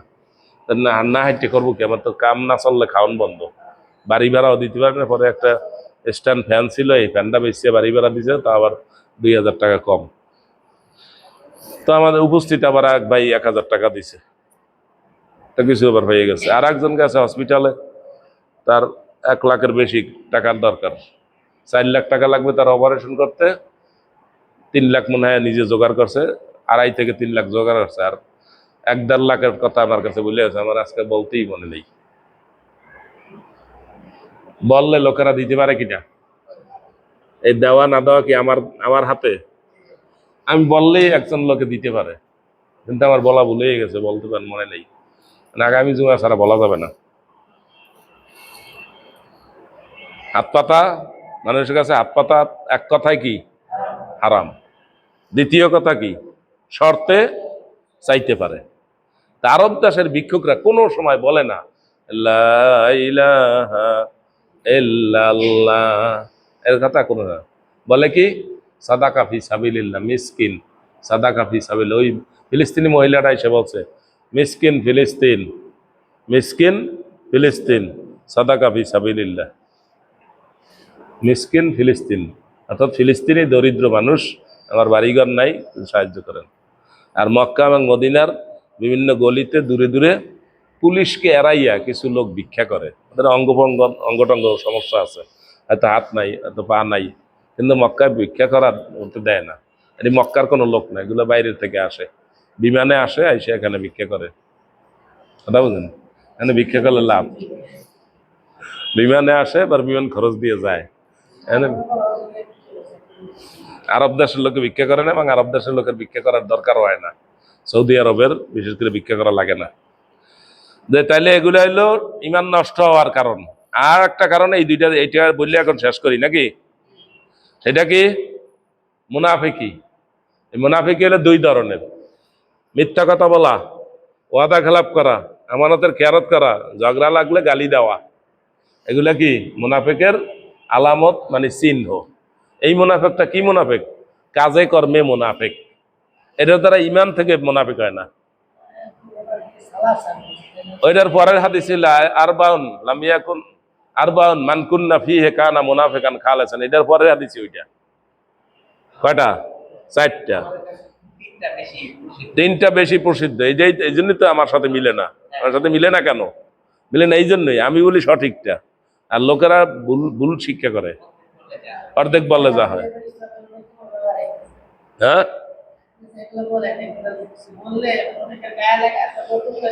হ্যাঁ, গায়ে লাগলেও কিছু করার নাই, গায়ে লাগলে ভালো, এখন তো শীতকাল আছে, গায়ে দিলে ভালো হবে। তাহলে মোনাফেকের আলামত কয়টা? চারটা। এই চারটা কি? কাজে কর্মে মোনাফেক। এই মুনাফেক ইমান থেকে খারিজ হয় না। মিথ্যা কথা বললে ইমান নষ্ট হয় না, ওয়াদা খেলাপ করলে ইমান নষ্ট হয় না। ইমান নষ্ট হয় কিসে? আগে বলছি না, কিসে? শিরক করলে। আর কি করলে? কুফুরি করলে। আর ওই যে অনেকগুলা বললাম যে মানুষকে দেখানোর জন্য নামাজ পড়লে, হ্যাঁ। তারপর ওসিলা, এখানে একটা ওসিলা রয়ে গেছে। আবার ওসিলা কি? আমরা ওসিলা করি যে আল্লাহ আমার পিসাবের ওসিলা আমারে লইয়া যাইও, ওসিলা করা যাবে? পীর সাহেবের নিজের নিশ্চয়তা আছে, বরং বাংলাদেশের অধিকাংশ পীর সাহেব তার ভাই বোনের অংশ দেয় নাই, জানেন আপনারা? দূরত থাকে থাক, ভাই বোনের অংশ দেয় নাই। বাবা মারা গেছে বল, ভাই বোনের অংশ দেয় নাই। এটা এক পীর সাহেব নিজে বলছে যে আমি যতটুকু জানি বাংলাদেশের 99% পীর সাহেব ভাই বোনের অংশ ঠিক মতো দেয় না। আপনারা যাদেরকে বড় বড় পীর সাহেব জানেন আমাদের দেশের, তাদের প্রত্যেকের ব্যাপারে আমি জানি তারা ভাই বোনের অংশ দেয় নাই। শুধু দেয় নাই তাই নয়, ওই যারা পায় নাই তারা মামলা পর্যন্ত করছে। এরপর মামলা করার পর টাকা দিয়ে মামলা চাপা দিয়ে রাখছে, বুঝেন? তাহলে এই পীর সাহেবরা আপনার বেহেশতে নিবে না? উনি নিজেই আগে দুজকে যাওয়ার লাইন আছে। অংশীদার অংশ না দিলে তার ঠিকানা কোথায়? নামাজে ফিরাবে, হজে ফিরাবে, জাকাতে ফিরাবে। সে কিন্তু অনেক দান করে, কিন্তু বোনের অংশ ঠিক মতো দেয় নাই। তার দান করতে গেছে, ওইটা দেন আগে। নামাজে তাকে বেহেশতে নিবে না, রোজায় তাকে বেহেশতে নিবে না, হজে তাকে বেহেশতে নিবে না, জাকাতে তাকে বেহেশতে নিবে না, দান করলে তাকে বেহেশতে নিবে না। তার অংশীদের অংশ পাই টু পাই দিয়ে দিতে হবে, কোনো ক্রমে রাখা যাবে না। আমরা মহিলাদেরকে শিখাইছি যে বাপের বাড়ির অংশে ধ্বংস, বাপের বাড়ির অংশ নিলে দুনিয়াও যায় না, নিবা না কোনো সময়। এটা শিখাইছে কারা? আমরা। আমরা কারা ছিলেন তো? ভাইরা, পুরুষেরা মহিলাদেরকে এটা শিখাইছে। যেমন আমাদের দক্ষিণ এলাকায় কি কয়, আমরা নানা বাড়ির সম্পত্তি খাই না, বাপ লয়। কি কয়? আপনার বাড়ি কই? এই তো ওই এলাকায় এই বাপের বাড়ির সম্পত্তি নিবে না। আমার এক বন্ধু আছে মৌলানা, তারা কইছে বোনদের অংশ সব ঠিক মতো দিয়ে দাও। এক বোন একটু নিডি, সে অনেক আগে নিয়ে নিছে। আর এক বোন একটু অসুবিধা পড়ছে, সেও নিছে। আর এক বোন নিতে রাজি আছে। আর বড় বোন কয় কি, ভাই তো ছোট, তুই এটার নামই লবি না, মানে বাপের বাড়ির সম্পত্তি নেওয়াই যাবে না। হয়তো আমি মাদ্রাসায় পড়ছি, কি করতে? আমি মাদ্রাসায় পড়ে জানছি এটা আপনাদেরকে দিয়ে দিতে হবে, তোর মাদ্রাসা পড়া লাগবে না। কথা বুঝছেন?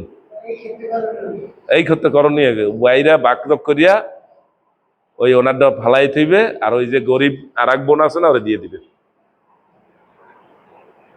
ঠিক আছে? ওই বোনের থেকে ওরে দিয়ে দিবে, ওই বোনের পক্ষে দিয়ে দিবে, কিন্তু বাইরে খাইতে পারবে না। ঠিক আছে? গরিব বোন আছে তো একজন, তারা দিয়ে দিবে।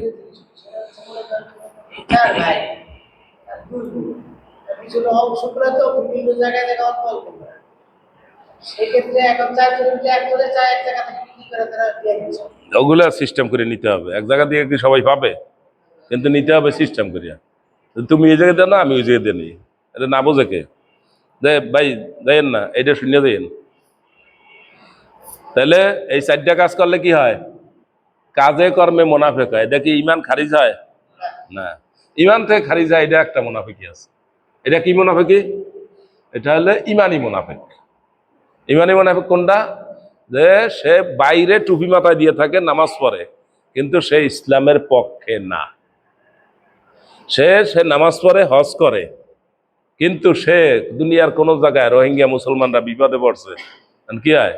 খুব ভালো হয়েছে, খুশি হয়। কাশ্মীরে মুসলমানরা বিপদে আছে, সে কি খুশি। ফিলিস্তিনি মুসলমানরা বিপদে আছে, সে কি খুশি। এবার বুঝতে পারছেন? সে কোরআন হাদিসকে নিজের আদর্শ মনে করে না। অমুক ভাই আমার আদর্শ, আমি অমুকের আদর্শের সৈনিক। চিনেন তো আমাদের দেশে অনেক লোক আদর্শ আছে না, আমি অমুকের আদর্শের সৈনিক। এর আবার একটা আদর্শ আছে, আদর্শ এই পর্যন্ত রাষ্ট্রের সম্পদ চুরি করছে। আদর্শ কি? রাষ্ট্রের সম্পদ, জনগণের সম্পদ চুরি করিয়া অনেক কিছু করছে, এটা কি আদর্শ? তো উনি কি আমার আদর্শ? ইসলাম কি ওনার আদর্শ না? তাহলে উনি কি ইমানে আছে? উনি ইমান থেকে খারিজ। অংশীদারের অংশ দেওয়া নেওয়া ফরজ, দেওয়াও ফরজ, নেওয়াও কি ফরজ। আর আপনি যদি মনে করেন যে না দেওয়া ফরজ না, তাহলে আপনি শরীয়তের একটা ফরজ বিধানকে অস্বীকার করলেন। ওই বোন মনে করতেছে বাপের বাড়ির অংশ নেওয়া যাবে না, তাহলে উনি কি মনে করতেছে? আল্লাহর একটা ফরজ বিধানকে কি করতেছে? অস্বীকার করতে। তাহলে উনি কি ইমানের মধ্যে আছে? ওনাকে এই পড়া কি আমরা পড়াইতে পারছি? পড়াইতে পারছি? পড়াইতে পারি নাই। এখন উনি কি কইতে আছে? ভাই মাদ্রাসায় পড়ছে, তারপরে তোর মাদ্রাসা তো ওই বাপের বাড়ির অংশের কথা কবি না। আর এক বোনে কয় ভাই, বোন রে কয় বোন, ভাইরা যেহেতু দিতেছে আমরা নেই, তুই যে নেই। উনি নিবেই না, উনি শক্ত হয়েছে। এটা নেওয়া কি? নেওয়া কি ওনার দৃষ্টিতে নেওয়া কি? একদম হারাম, নেওয়াই যাবে না, নেওয়ার নামও লওয়া যাবে না। আবার যখন একটু টাকা পয়সা পড়বে না, ছেলে বিদেশে যাবে, ইটালি যাবে, তখন আর যা তোর মামার দ্বারা যা, ওই সময় আবার টাকা নিবে, কিন্তু বাবার বাড়ির অংশ নিবে না। মশলাটা বুঝছেন তো? অংশ নেওয়াটা কি অপরাধ, আর মামু বাড়ি থেকে ভাইয়ের কাছ থেকে টাকা নেওয়া কি মজা। ওই সেই লোকই আমি তো, হ্যাঁ হ্যাঁ দিয়ে দেয় না, সব দেয় না। মামু বাড়ি থেকে নিলে দেয়, ঠিক মতো দেয়। আপনারা দিয়ে দিয়েছেন, কিন্তু আপনাকে বোনের অংশ দিয়ে দিয়েছেন কিনা ঠিক মতো? হ্যাঁ, আমি মাদারীপুর 4 বছর ছিলাম। ওনার বাড়ি কোন জায়গায়? রাজৈর। এই কি জানি মন্ত্রীর নাম কি আপনাকে? শাহজাহান খার বাড়ির এলাকা। এই তো শাহজাহান খার বাড়ির সামনে যে মসজিদ, ওই মসজিদে আমি কয়েক জুমা নামাজ পড়াইছি। হ্যাঁ চিনি, আমি ট্যাকেরাট আমার চিনি, রাজৈর ট্যাকেরাট আমি চিনি না, যে দিতে আমরা যাই বাড়ি। তাহলে ওই এলাকার লোকেরাও বাপের বাড়ির অংশ কোনোভাবে নেওয়ার কথা নাম লওয়া যাবে না, নাম লইলেই ধ্বংস। অথচ এটা কি দেওয়া নেওয়া ফরজ। হিসাব করিয়া বোনের অংশ হিসাব করে বাইর করিয়া, আপনার বাপে যা দিয়ে যায় না, এটা বাইর করিয়া আপনার ভাগে যা পড়ছে, তাহলে পাই টু পাই হিসাব করিয়া বোনদেরকে দেখে দিয়ে দিবেন, উপায় নাই। হ্যাঁ কি কয়? না নিলে, না নিলে কি করবেন? আর ছেলে ফেলে আছে না, ওদেরকে দিবেন। ওরাও যদি না নেয়, তাহলে ওনাদের টাকা করে বাইর করিয়া আপনি একটা মসজিদে দিবেন, নাহলে এতিমখানায় দিয়ে দিবেন। ওটা আপনি খাইতে পারবেন না, ওটা আপনি দিয়ে দিতেই হবে। ওনারা নেয় না কি জন্য? ওনারা তো একটা ফরজ লঙ্ঘন করছে, ওনারা তো ইমান নষ্ট করছে। সেই ইমান নষ্টের মধ্যে আপনারাও জড়াইছে। আমার বোনেরা ঠিক মতো লইয়ে গেছে, আমার বাপের বোনেরা, আমার ফুফুরা ঠিক মতো লইয়ে গেছে, আমার মা ঠিক মতো মামু বাড়ি থেকে ভাগ পাইছে, এবং মামারা এটা ভাগযোগ করিয়া সবসময় দিয়ে দিছে। চাষ টাস করছে মামারাই। এতক্ষণ পর্যন্ত আপনার এটা বুঝাইতে পারলাম না। দেওয়া নেওয়া কি ফরজ, কারণ এখানে মালিক আছে কে? মনে করেন একটা লোক মারা গেছে, এই সম্পত্তিটা এখন কার হাতে? কারো হাতে না, বাইদা বাই থাকে ভাইদের হাতে। যেহেতু এখানে বাড়িতে থাকে কারা? ভাইয়েরা। মূলত একজন লোক মারা গেছে, এই খবরটা যখন মেয়ে শুনছে, কি শুনছে? যে আমার বাবায় মারা গেছে, সাথে সাথে মেয়ে কি মালিক হয়েছে। ছেলে যখন শুনছে আমার বাবায় মারা গেছে, সাথে সাথে সে কি? তাহলে এই যে সম্পত্তিটি, এই সম্পত্তিটুকু এটা এখন কয় ভাগ হবে? 4 ভাগ হবে, 3 ভাগ হবে। এক ছেলে আর এক মেয়ে, কয় ভাগ হবে? 3 ভাগ হবে। তাহলে মেয়ে মেয়ের অংশের মালিক হয়ে গেছে, ছেলে 2 অংশের মালিক হয়ে গেছে। মালিক হয়ে গেছে কিনা? মালিক হওয়ার পর নেওয়া দেওয়া কে দিবে? ভাই দিবে। ভাই কি আসলে মালিক? না, ভাই মালিক না। ভাইও মালিক, বোনও মালিক, কিন্তু দায়িত্বটা রয়েছে কার দায়িত্বে? ভাইয়ের দায়িত্ব। এই জন্য ভাইয়ের দায়িত্ব কি? দিয়ে দেওয়া, আর বোনের দায়িত্ব কি? নিয়ে নেওয়া। এরপর বোন বলবে আমার দরকার নাই, তুমি আগে মালিক হও, মালিক হয়ে নেও, এটা ধরো, ধরিয়া তুমি মালিক হও, মালিক হইয়া তুমি এইটার 3/1 দান করো, তাহলে তুমি কি পাইবা? সব পাইবা। আবার দানের ক্ষেত্রে আপনি সব দান করতে পারবেন না, কারণ তার আবার ছেলে মেয়ে আছে কিনা। এই ছেলে মেয়েরা কি মনে করতেছে, আমার মায়, আমার নানা বাড়ি কি বিরাট ধনী, নানায় মারা গেছে, মা এখন বিরাট সম্পত্তি পাবে। এখন ছেলে আশা করতে আছে মায়ের তো এবার বিরাট সম্পত্তি পাবে, মায়ের কাছ থেকে বললে এবার আমার একটা মোটরসাইকেল লইতে হবে। ছেলেরা আবার মায়ের কাছ থেকে নেওয়ার জন্য রেডি আছে কিনা? ওদের কাছে কি মজা লাগে না খারাপ লাগে? মজা লাগে না? তাই ওনার ওয়ারিশা দাঁড়াইয়া আছে কিনা? কিন্তু উনি কি করতেছে, উনি সব বাইরে দিয়ে দিতে আছে। ওনাকে সব দেওয়ার অধিকার আল্লাহ দেয় নাই। আপনাকে সব দান করার অধিকার আল্লাহ দিছে। সম্পদ দিছে কে? ব্যয় হবে কিভাবে? আল্লাহর বিধানে। আপনি চুরি ডাকাতি করে কামাই করতে পারবেন না, আবার কামাই করছেন ঠিকঠাক মতো, অন্যায় বা ব্যয় করতে পারবেন না। কিয়ামতে 5টা প্রশ্ন হবে, তার মধ্যে 2টা প্রশ্নের সম্পদ কোথা থেকে আনছেন আর কোথায় খরচ করছেন। অতএব অংশীদারের অংশের মালিক হয় কখন?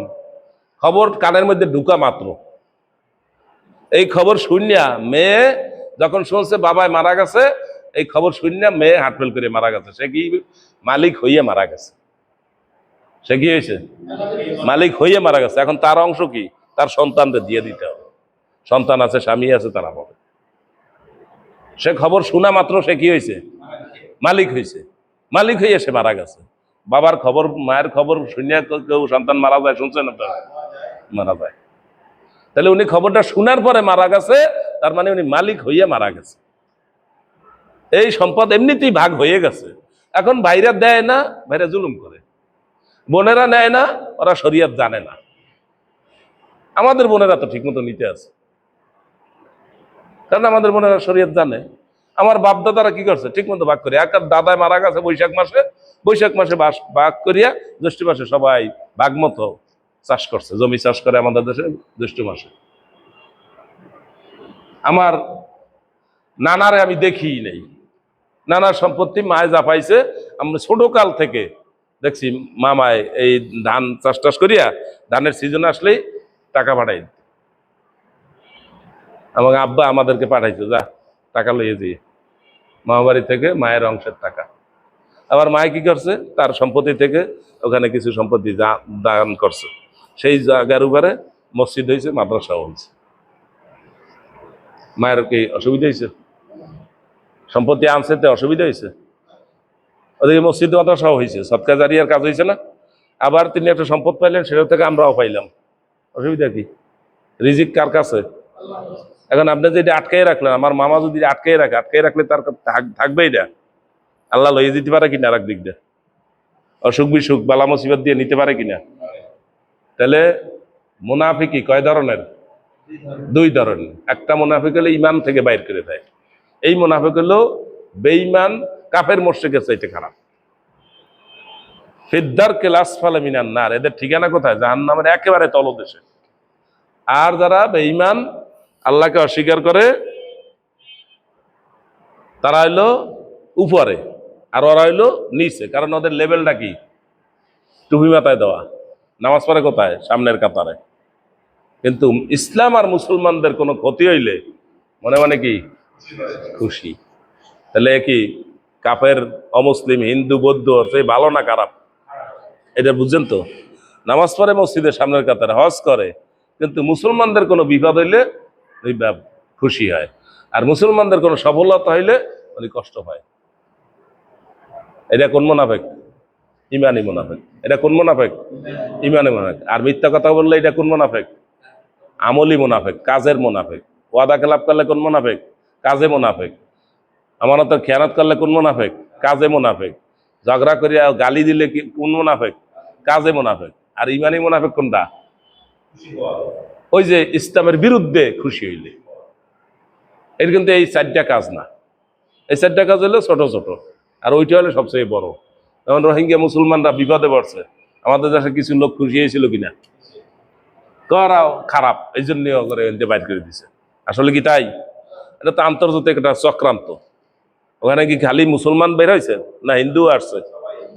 ওই এলাকায় যত হিন্দু ছিল, বৌদ্ধ ছিল, সব বাইর করে দিচ্ছে। এটা আন্তর্জাতিক চাল। এর মধ্যে ইন্ডিয়া আছে, চায়না আছে, রাশিয়া আছে। সেই রোহিঙ্গা মুসলমানরা এখানে এই যা বিপদ বাংলাদেশে তৈরি করছে, ভারত আমাদেরকে সাপোর্ট করে না, পাকিস্তান সাপোর্ট করে। আমাদের বন্ধু কারা? ভারত। রোহিঙ্গা মুসলমানদের ব্যাপারে ভারত আমাদেরকে কোনো সাপোর্ট করে না, সাপোর্ট করে কারা? পাকিস্তান। আমাদের বন্ধু কারা? ভারত। বন্ধু চিনছেন? তো ভারতও তো চায় যে রোহিঙ্গা মুসলমানরা এখান থেকে উৎখাত হয়ে যাক, আর নদী ভরে মরুক, কেন ওরা মুসলমান। আর হিন্দু দুই একটা আছে, ওটির কোনো হিসাব করে না। এই আন্তর্জাতিক চাল এটি বুঝতে হবে না মুসলমানের, না খালি নামাজ পড়লেই হবে? খালি নামাজ পড়লেই মুসলমান হবে? নামাজ পড়বে, রোজা থাকবে, হজ করবে, জাকাত দিবে, সব করবে, তারপরে মুসলমান হবে না। কখন হবে না? যখন সে মুসলমান হইয়া খুশি না, মুসলমানের বিপদে কষ্ট পায় না, মুসলমানের সুখে আনন্দ পায় না, তখন সে কি? মুনাফিক। এই মুনাফিকের ঠিকানা কোথায়? কাফের মুশরিকের চাইতেও বেশি খারাপ।